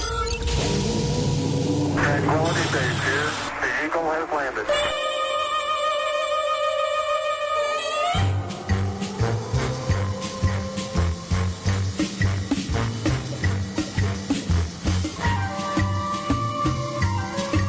All right, welcome back to Paranoid America. I'm Russell, former publisher there of the old Weird Magazine days. I used to publish Weird Magazine, Paranoid Magazine, even spent a little bit of time doing InfoWars Magazine for some years there. And I'm still a magazine publisher, publishing own a sports magazine. I own a cannabis magazine here in Austin, but these are some of where I first started, is getting out into the radio and the media business many years ago. But I have been a fan of Sean David Morton's work for many, many years. And it seems like a lot of the things that, Sean, that you've done, it just has a huge influence on me. I mean, I was, Art Bell, Coast to Coast, it was all over those shows like Sightings. Those were a big part of what got me, on this path of being interested in all of this. You feel weird, like I'm the grand old man now of this whole movement. It's kind of fun. Well, you're like what I was telling my girlfriend the other day, Sean. I said, man, I'm probably the second generation of researchers, but maybe I'm closer to third and you're second generation, because if you look at the history of all of this stuff and wonder where we're at and where we're going with everything. I got to say, I've been motivated to do this stuff again, Sean, recently, because I've seen, guys that I used to interview now have their own programs, like Dr. Sala, others. And then there's just a whole nother generation of younger guys that are my kids' age that are out there doing podcasts. And I'm sure they're interviewing a lot of you older guys and the guys that have come and gone. And man, it's just it's an exciting thing to be a part of this and see where everything's going. But I just wanted to jump back, dip my toes back in it. So thank you for being my first guest on this new program. It's an honor. And really. You stopped doing your show. I know you have the throat cancer, but I didn't realize you had to stop doing the show. Yeah, I just couldn't speak anymore. I mean, I was bad things happened. I mean, then the tumors ruptured an artery in my neck, and I started bleeding, coughing up gouts of blood, and I had to go to the emergency room, and they had to slit my throat to save my life. And then they did a tracheotomy on me, and I had a tube sticking out of my neck where I couldn't physically speak for a long period of time. And I'm actually supposedly now, I went through 47 radiation gamma cancer treatments, turned into the Hulk, destroyed downtown Mission Viejo. Of course, nobody noticed. And then they gave me it burned, third-degree burns up and down my neck, inside and outside. My tongue was a giant scab. And then they were giving me chemotherapy at the same time, and which gave me the amazing ability to projectile vomit completely unexpectedly all the time. And the only reason I went through it, I swore to never let these doctors get their hands on me. And I called Val Kilmer, who'd been a friend of mine for like 30 years, and he had the same thing I had. Matter of fact, me, Val Kilmer, Stanley Tucci, Michael Douglas, we all got the same disease kind of at the same time. This squamous cell cancer, but it was January of 2020. This doctor said I had a 16 millimeter tumor, a 16 centimeter tumor, sorry, hanging out of my throat. Literally, I looked like I was ET. Whoa, what? Hi, sweetie. Yeah, there you go. There's your buddy. Yeah, Sophia wants to. She's my Norwegian forest cat. Hey, Sophia. Yeah. Well, So there you go. so And, you've worked on this new book. This is this out now? Can we Yeah. is this on your website and everything, and we can get all of these? I just ordered actually some, and I think you're going to send me a couple of the a Sands of Time, and here's I the just whole thing. This is book one. This is where you start the adventure. that's right. That's where you start. Like $25. Mm-hmm. And then book two is the completion of that adventure. And one of the things I want to mention is that right here on the cover, that's the unified field theory. This is the last thing that Einstein did before he fell over dead in his office at Princeton University in New Jersey. And I took out a copyright on it. I have a patent on it to be used as an interdimensional communication device. And I was trying to get a hold of somebody like Elon Musk. I've tried to put this in front of scientists to say, you need to analyze this equation because it's the secret to breaking all time and all space. then the last book here, or the third book, giant beast. Okay, there you go. Is the Isomer Protocol, and that's an actual photo of a viper that they call Hazel. It was named after a guy's ex-wife, and that's from S4, taken from the ceiling. I don't know how anybody got it, but taken from the ceiling in S4. And this is really how we use devices called time runners, which allow us to instantaneously teleport anywhere in the galaxy or in the universe, actually, which is one of the most powerful weapons on Earth, or most powerful weapons in the solar system. And this is where we really punched the aliens in the face and said, we're not going to be quarantined. Isomer Protocol is the treaty that they entered into with Eisenhower, because it stands for Isolation Protocol, or the Isolation Memorandum, to basically keep us on this planet. And then we signed a treaty with the actual gray aliens, the bad guys, and we're going to talk about lizards in a second. Yeah. Then in 1964, we signed what was called the Sigma Treaty, which you probably have heard about. And then this book here, which is Antebellum, you can actually see on the cover. You've got sort of invading Sumerian spaceships, and we're right back at it with the Sumerians, or the Isogen, who are the same guys that wanted to create the whole Nazi Third Reich and all that. So, but all these books, matter of fact, I've just finished the cover and the guts of the next book, which is called the Draco War. Yeah. Of us going at it with the Draconians. So yeah, I had that contact that I had that worked in TRW. He would tell me about this draconian war with the Pleiadians. I mean, 30 years ago, he was telling me. But I used to record these conversations. Sadly, none of these conversations have survived my moves over the years. But I remember hearing about these and thinking, man, that can't be real. But I mean, you want to talk about the reptilians for a minute? Sure. Yeah. I mean, that's that's one of the guys I want to get on is I was just reading Dark Fleet by I'll forget the guy's name on here. I was reading Michael Sala's book, and then Dark Fleet by Lynn Caston is one that I was reading. So I'm always interested in the reptilians, of course. All right. So the big war happened 65 million years ago. Mm-hmm. And it was a war between, there was three factions involved. And the first faction was the Isogen, who were the Sumerians, basically. And the second faction was the Saurians, or the Reptilians, who were, because this is their planet, actually. They've been here longer than anybody. Sorry. And an interdimensional race, which is called the Andorus Banthians, actually. And it was all kind of crazy. So what they did at that time, there was a planet, and this is all in the books coming up. There was a planet called Astra that they destroyed that became the asteroid belt. And they literally destroyed it to start using it as a weapon, so they could basically start hurling asteroids, meteors, at two places, at Mars and at Earth. Now, all 12 of them hit Mars. And the weird thing about Mars is that we had races of giants here as well. And they bugged out and actually went to Mars.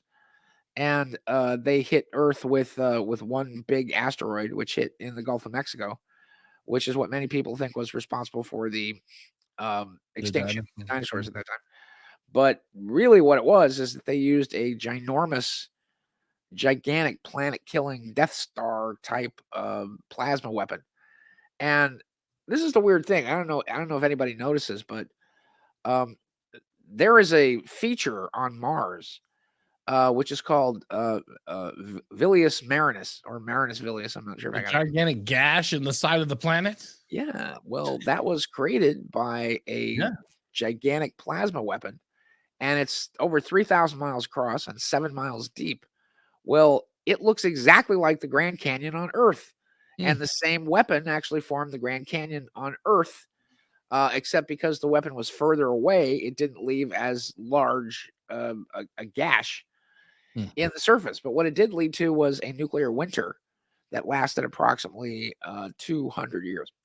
So the Saurians went underground and leaving on the surface the mammals, mostly the apes and gorillas and higher the higher monkeys, if you will, that had been genetically engineered as a slave race by the Sumerians or by the Iligan. And underground, the reptilians divided into two. I don't know, not species, but like just two different civilizations. One civilization, it became vegetarian and is very wise and very gentle, mostly, and they have good relations with the Tibetans, many Chinese, what have you.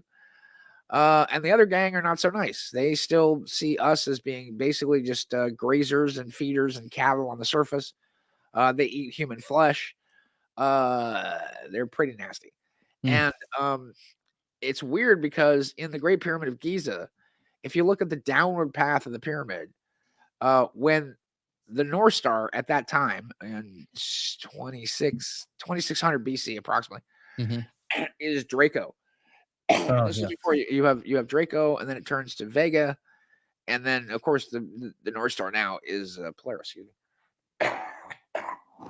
So it says in the pyramid mythology or prophecy or whatever that the Alpha-Draconians are responsible for the fall or the descent of mankind. So this is where it gets freaky, and I know I don't have too much time for this. So let's just call that these dark Alpha-Draconians that they call themselves the Dark Vril. So they know how to use the Vril force. That the positive aspect is that the Vril dominant women could use the void. Matter of fact, when I lived in the monastery in Nepal, we had a group of nuns, and I was in a Karma Kagyu sect, which are called the Black Hats, and we studied the light, we studied the Vajra, we studied the thunderbolts and how to create masses of energy and what have you. They studied the void, where they were studying the feminine and the female and the mother force or energy, which was magnetic, as opposed to what we studied, which was electric. So when you bring these two together, I mean, these women could literally just look at you and give you a massive erection just because they can magnetize themselves and you naturally be drawn towards them. So we started building underground bases for what we thought was the Greys. And the Greys wanted things here. Remember, they just like, we just want to observe. We just want to take people and take we just want a few resources, some copper and some mercury. And that was not the case, because they were now kidnapping people and basically feeding them to the reptilians. So underneath a lot of these deep military bases like Dulce, when we went into Dulce and blew it up and had the big Dulce War in 77, we had no idea that we were going to run into what they call the Nagas Hirachi, or the Serpent Man. We just thought we were fighting these Greys with their little green pen lights, that they're deadly enough. But then suddenly you had these giant guys with tails and wings and all kinds of weird stuff, showing up that we had to fight. And eventually, we still don't know how that battle ended. There was some kind of implosion bomb that wiped the place out. When we went there in 89, we blasted the mountain with the sound of a Palladium beam ship from the Billy Meyer case, which gives them all a big headache. And we were told the base was evacuated in January of 90. And two big green fireballs were seen coming out of the base. Okay, so here's the Vril lizards. The Vril lizards have, for lack of a better term, they're called the Council. They're called the Bloodlines. They're called the Illuminati. We'll just call them the Illuminati. Probably not accurate because they have all kinds of names for themselves. Yeah, there's nothing. Yeah, but the Illuminati have deals with the vril lizards, let's call them. And I just got to finish writing an entire chapter of this, and it just creeped me out because I had lizards in my head for weeks when I was putting this together. This is in the new book you're working on. Yeah, this is in the Sumerian War. So it's a whole interview because Ted Humphrey, who's the guy who gave me all this download. I mean, in 2009, I was called into some very scary lawyers' offices in Century City, and they said this is a probate matter. You're going to sign all these NDAs that if you break them, I mean, they basically said we're going to have you killed if you break these. And I couldn't tell anybody who Ted Humphrey's real name was. He had living relatives. There were certain people that I could not reveal within the whole case. And the only reason they gave me these things is because, I had worked with the Ghost Walker guy, and he was going to give me all these documents when I was working for Geraldo. And even though he disappeared, I mean, I was willing to risk my life to get this stuff out there. And so they said, okay, here you go.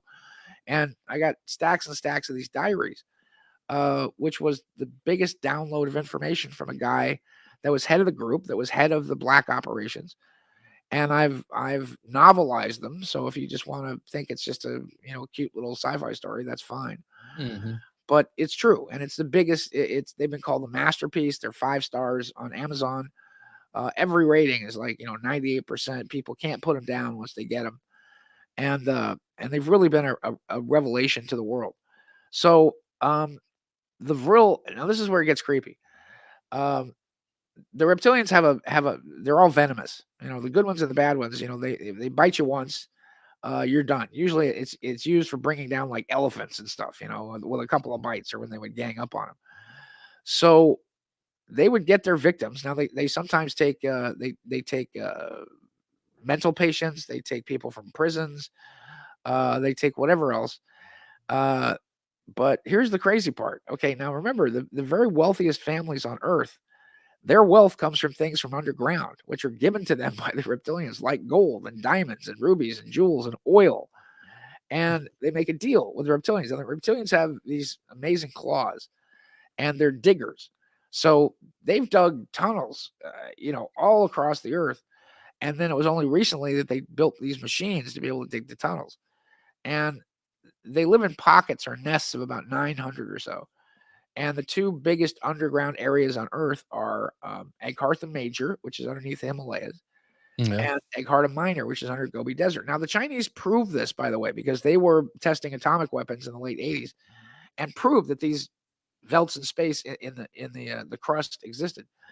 So the Illuminati, as an honor to them, would give over their children to the dark vril lizards, and they would have a ceremony where there's like a proboscis in the center of their forehead, where they could squirt this juice that then gets in your eyes, and gets in your nose, and gets in your mouth. And what it does is it goes in and it hollows out the brain. It hollows out the personality, which allows them. Now remember, these reptiles have brains that are just as developed as ours. But they've been using them for about 65 million years more than we have, sort of like dolphins or whales, as an example. And they can then hollow out these people and use them like puppets, if you will. And they lose all emotion. And it's interesting because one of the side effects, this is really creeping me out. One of the side effects is that you lose your grip on sexuality. So you don't know if you're a male or a female. You become transgender. And I always think it's interesting because in the Bible, let me point out a couple of things. Well, they're pretty busy these days in America. Yeah, because in the Bible, demons refer to themselves as we, us, they, them. Who are you? We are legion. And at the same time, they have confused sexuality. And not only is homosexuality considered a sin and abomination, but so is pride as one of the 7 deadly sins. So it's weird to me that they have pride parades, which is like, let's just put all the sin on display. So they've controlled many people in the government, taking control of people in the government, and as well, if they can't control themselves, they go and they kill little kids, and they give them sacrifices of human beings, whom they terrify because they like human flesh dipped in a lot of fear and adrenochrome. Yeah. So that's what's going on underneath the deep underground bases, which, by the way, there's a war going on underground, because I've pointed out to people that the DUMBs, or the deep underground military bases, they're being blown up. And not only being blown up, but you see these earthquakes 10.6 miles down, and one will happen here, and then another will happen in a straight line, another will happen in a straight line, because we're fighting some kind of battle underground. Yeah. So if they take over a base, we blow up the base to make sure that they can't infect the entire system, which is connected by hyperloop jet cars that travel. Well, there's also those strange noises you keep hearing underground too. That this is something that's been a phenomenon in the last 10, 11 years. Those are sonic drillers. Actually, what happened was is that the Rand Corporation was making atomic drillers in the 50s. Drilling all these gigantic holes. At the same time, Eisenhower was building the mother road of Route 66. And he was claiming we needed this underground network to protect us from the Chinese and the Russians. It's not. It's protect us from the ETs. And he was connecting massive underground caverns like Dulce, which was actually built as a nuclear waste facility back in 55. And then because Wendell Stevens actually interviewed the two scientists, engineers that did it. It's interesting how a lot of this stuff then connects with Philip Schumann, who was kind of crazy. I mean, I met him a bunch of times and he was kind of unhinged, but they did murder him for whatever he was saying. So something he said had to be correct. But he claims he started the Dulce War because they were building one of the Schneider underneath Dulce when they found an abattoir of Phil Schneider, right? Phil Schneider. Did I say his name right? Yeah. Did I say something else? Schumer or something, I think, but that's fine. I knew you meant Schneider.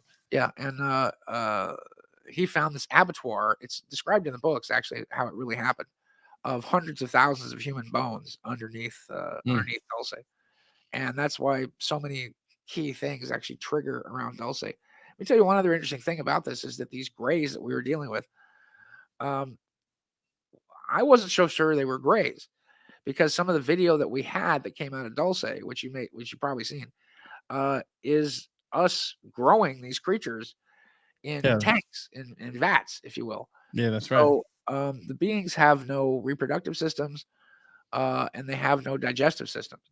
So the reason they needed cattle blood in these big tanks was they would strip them naked and they would toss them in the tanks, which was cattle blood.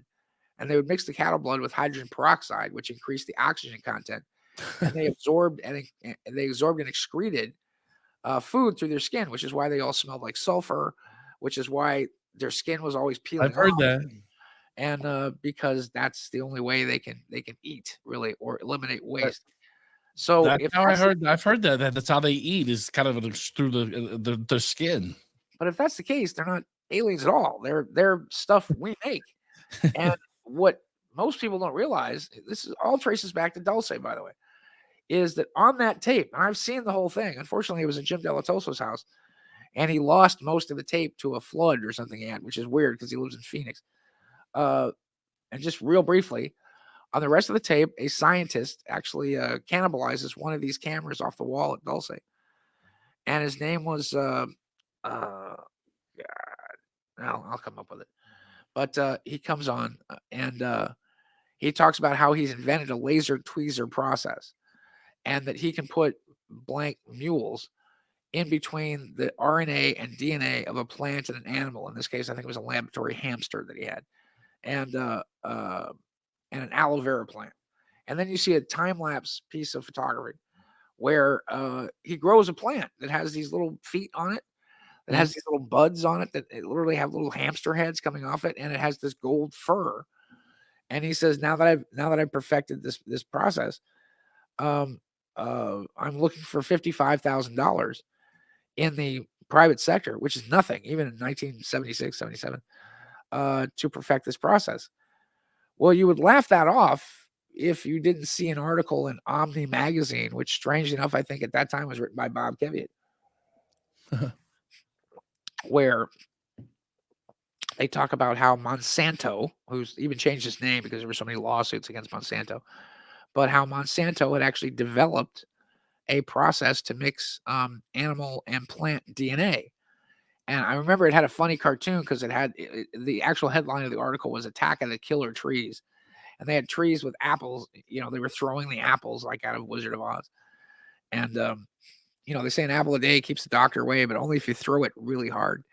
And so this was patented by Monsanto. This is the beginning of genetic engineering and genetically modified organisms and food, starting once again at Dulce, with this scientist who was looking for money to do this, who came up with the process, and now they're crossing rat DNA with tomatoes. So the tomatoes are big. They don't ripen really soon. You can transport them. I mean, it's all kinds of stuff. And the biggest thing they're doing is crossbreeding it with tobacco, so that they don't have they're not attacked by weevils. The tobacco doesn't freeze. Mm-hmm. And in California, you would think we'd be aware of this, but there's a huge ballot initiative here to force them from putting just a tag on GMO food. And Monsanto and these companies spent so much money that they voted it down. So it only got 46% of the vote, but now they don't even have to put a label on a genetically modified apple or an artichoke or something like that. So, but all this traces back to Dulce and the original wars and conflicts, and the Greys that we made the deal with, and then of course the Greys made a deal with the Reptilians, who are the Darkville guys who have the bases under the bases, way deep underground. And then of course they they traverse the planet back and forth because again they're diggers. Whereas, and let me tell you one other thing, we have diplomatic relations with the positive reptilians, with the Saurians, and their main embassy is underneath the gazebo at the center of the Pentagon. And it's weird because there's a bird on top of that gazebo. I've always thought this was strange. That's not an eagle. That's not something American, but it's an owl, showing that, which is the symbol of the Illuminati. And you actually take like an elevator that goes down deep into the earth. And, there's a nest there with an ambassadrix, because they're a matriarchal society named, I think she's called Lycanthra. And Ted Humphrey has a whole conversation with her, which I just put in the latest book. So, and Sumerian Wars will be out. It's headed to the printers in this week, actually. So the next book's out right away. This is the last commercial break. We got about 15 minutes. We're gonna wrap. I want to talk to you on this last segment just about playing the UFO card. Will we ever get disclosure, Sean? Yeah. I kind of wanted to go into Project Bluebeam with you a little too, if we had time for that. But I have good stuff on that about Phoenix Lights and how Phoenix Lights was connected with Bluebeam. So that's okay. Well, we could talk about that. We got about this will be our last break, and then we'll finish up our guest, Sean David Morton. Great show as we kick off Paranoid America with our first episode. Very exciting show, and we'll be right back on the other side. This is Paranoid America. If you aren't paranoid, you aren't listening. Stand by, guys.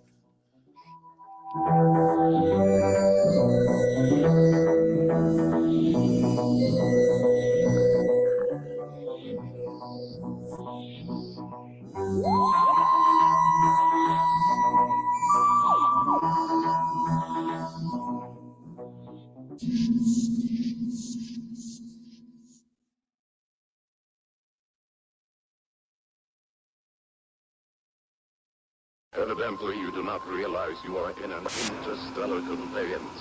You are already outside the atmosphere of your own planet. In an instant of your time, we travel from beyond your moon to the surface of your Earth. Headline edition, July 8, 1947. The Army Air Forces has announced that a flying disc has been found and is now in the possession of the Army. Army officers say the missile, found sometime last week, has been inspected at Roswell, New Mexico, and sent to Wright Field, Ohio, for further inspection. 3, 2, 1. Demonstration. Computer status report. I'm completely operational, and all my circuits are functioning perfectly. Excellent! Engineering to Captain Kirk. Kirk, yeah, what is this, Scotty? Ready to try it when you are, sir. Inform engine room to prepare for maximum acceleration. Energized. Hey, it works! Program complete. Enter when ready. Tranquility Base here. The Eagle has landed.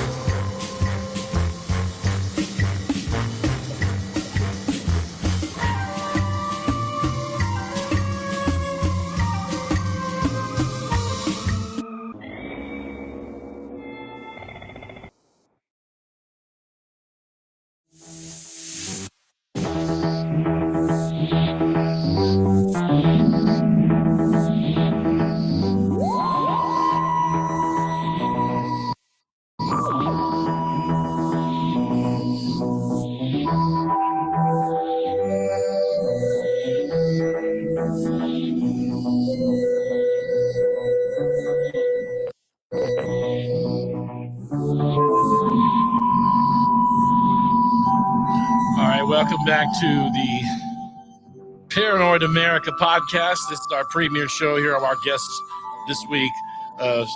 Strange Universe own Sean David Morton, giving us a history of ufology, and then even a little bit of history underground, as that last segment proved.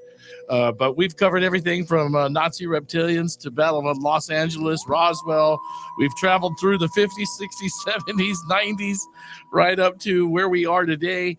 And I think one of the things I'd like to talk to him about next here is just with everything been going on in the media and what inspired me to jump back in this hot seat doing these shows is just, everything that's been going on with UFO sightings. There's been talk of, is there going to be any government disclosure?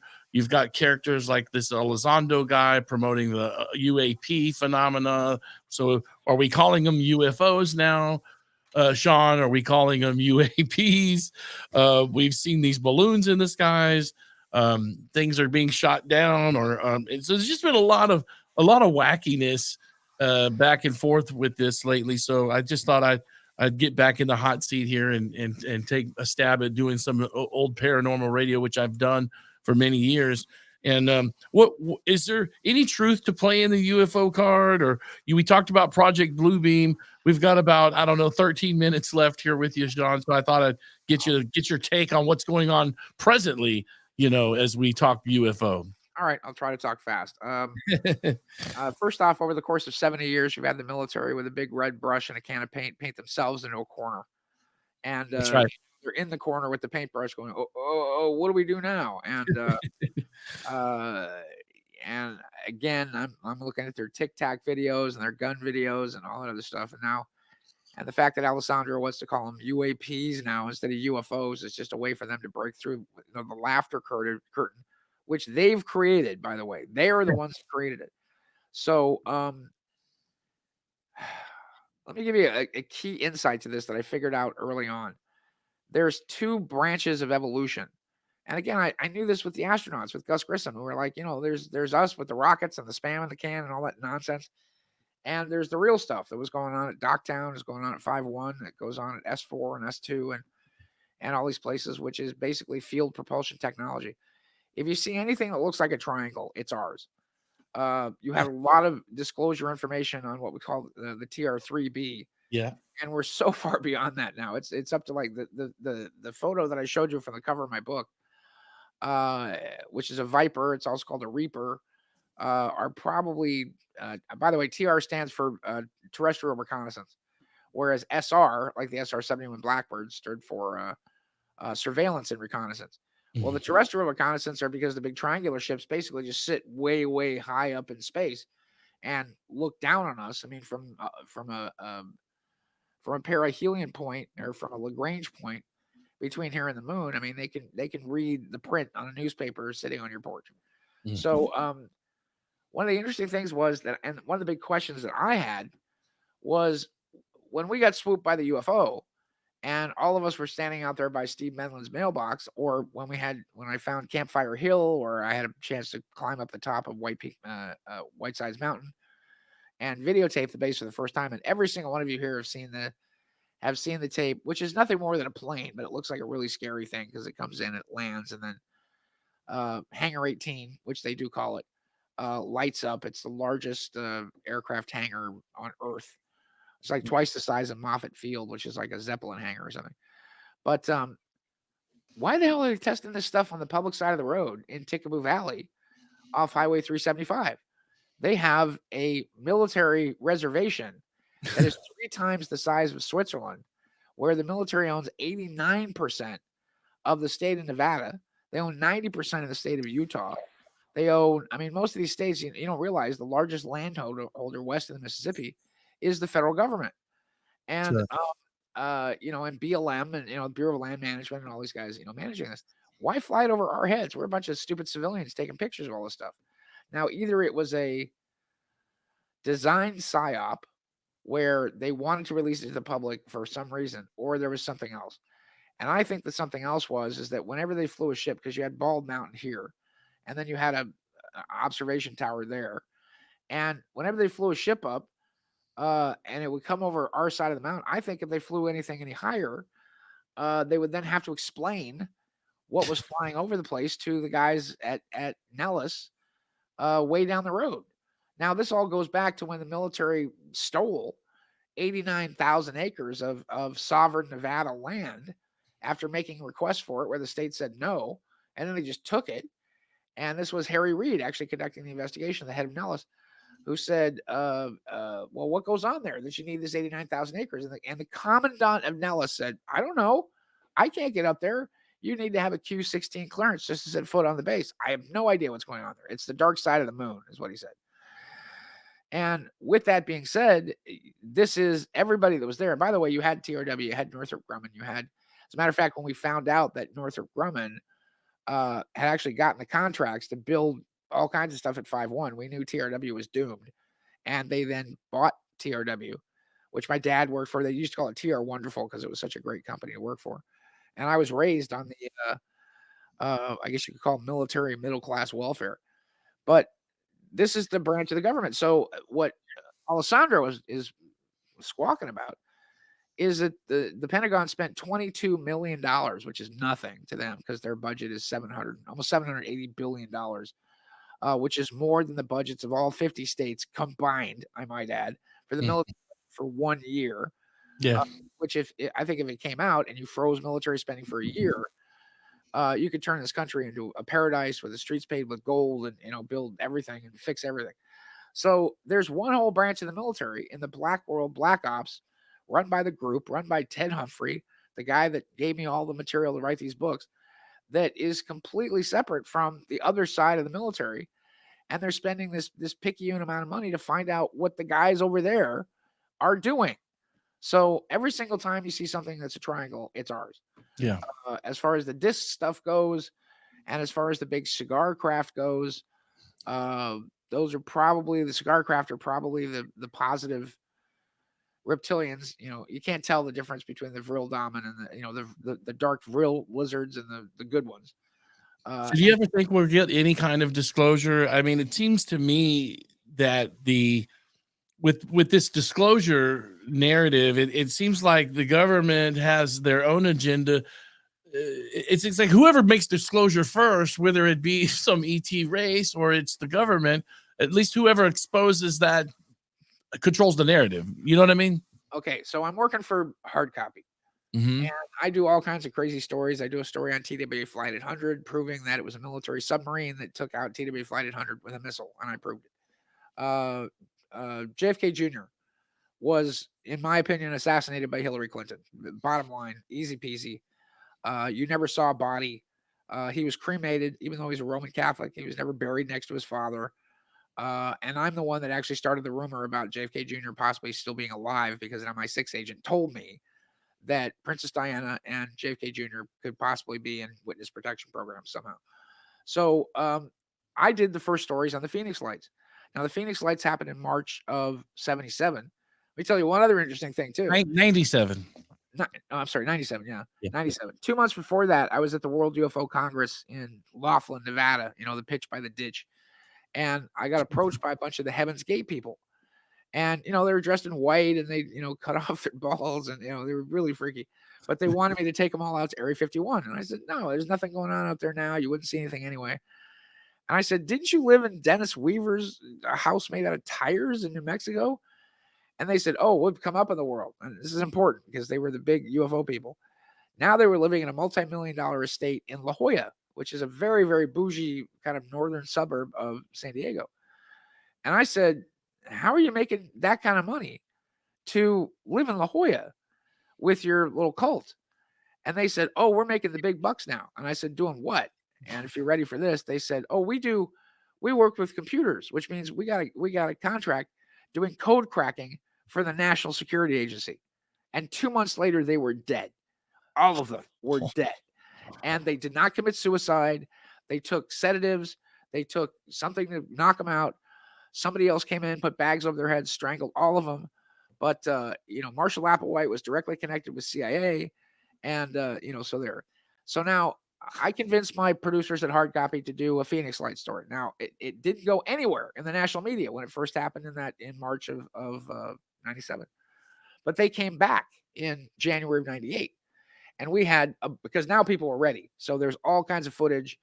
And I pitched to my producer saying, if I go, I could do a weird thing on Sedona about the crazy people in Sedona. And coming back, we can interview the Hawaiian Tropic suntan girls. And they were like, okay, you can go do your story. So we do that. Now, we had so much stuff. I mean, oh my God, with the Phoenix Lights investigation, there was a really good Men in Black story about 2 men in black that show up at Captain Richard Curtis's house and take his videotape where he had close-up stuff from his roof. We had all kinds of stuff.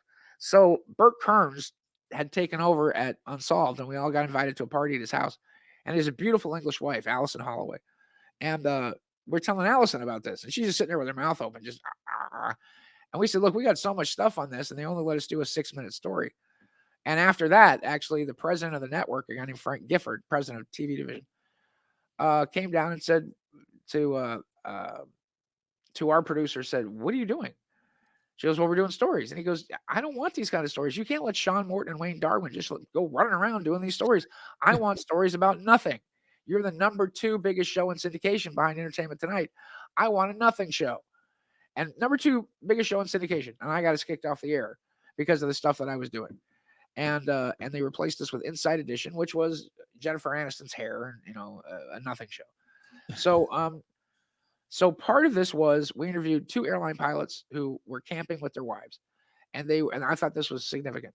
And they were driving into Phoenix the night of the Phoenix Lights. And they saw there were 3 types of craft. There was the main craft that you saw over Thunderbird Ranch. That was a giant Omega. As a matter of fact, if you watch the movie Independence Day, it looked exactly like the Independence Day ship. It was rounded at the nose. It had 2 big fins off the back. It looked like a giant Omega. Now, the other ships were big triangles, but at the same time, they were boomerangs. So it's interesting. What's the abbreviation for Arizona? The postal abbreviation? AZ? Yeah. So you've got a bunch of ships that look like AZs that literally look like, Arizona.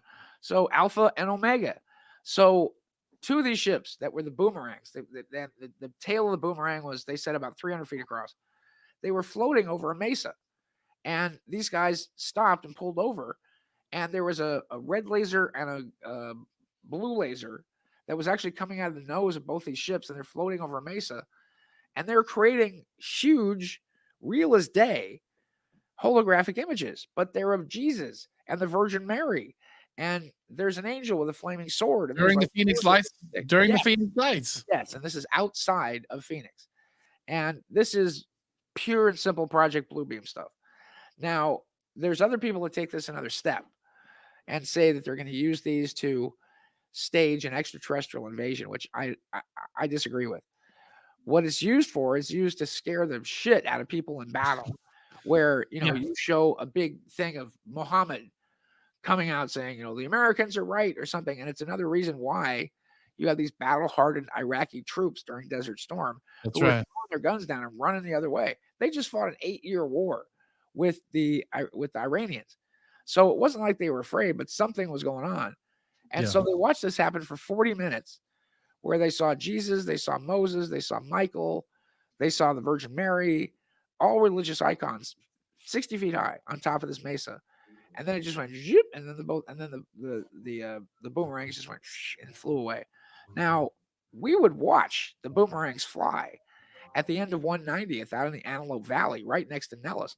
People don't realize that on the north side of Nellis in the Antelope Valley, there's a gigantic underground Northrop facility. And is that the music? Okay, we're done. Yeah, 90 seconds. We got 90 seconds. Tell folks how to fire off your website. How can people get in touch with you and buy those books? Strange Universe Radio, Strange Universe Radio, Strange Universe Radio. You can go on Amazon.com. We have a special for $25 on the first book to get you into the adventure. All the books are available now. Real Diamond Diaries is out. And the next book, The Sumerian War, is going to be out in about 2 weeks. So Sumerian War. Please buy the books. I need the money. I can't work because of my support Sean David Morton's work. He's been a staple. I'm a Generation X guy, and growing up in the 90s, watching all of these things, these were projects that Sean was doing that influenced the generation of folks in this space, and certainly had a big influence on everything I'm doing. Look into the light, everyone. The greatest books you will ever read. Buy them and listen to Russell's show every time he's on. There you go. Hey, Sean, if you wouldn't mind, man, every once in a while, it'd be great to turn to you. If you want to come on or tell us something, you got some news cooking, send me an email, shout out to me, man. And I'd love to have you back on the show again. Anytime, any place, Russell, you're a true believer, and it's a joy to speak to somebody that knows as much about this as you do. And, God bless you, and God bless your show, and God bless America. God bless America. God bless us all. Stay tuned, guys. We'll do this again. Sean David Morton. Check him out. Strange Universe Radio, guys. It's the Paranoid America Show. We'll see you next time, guys.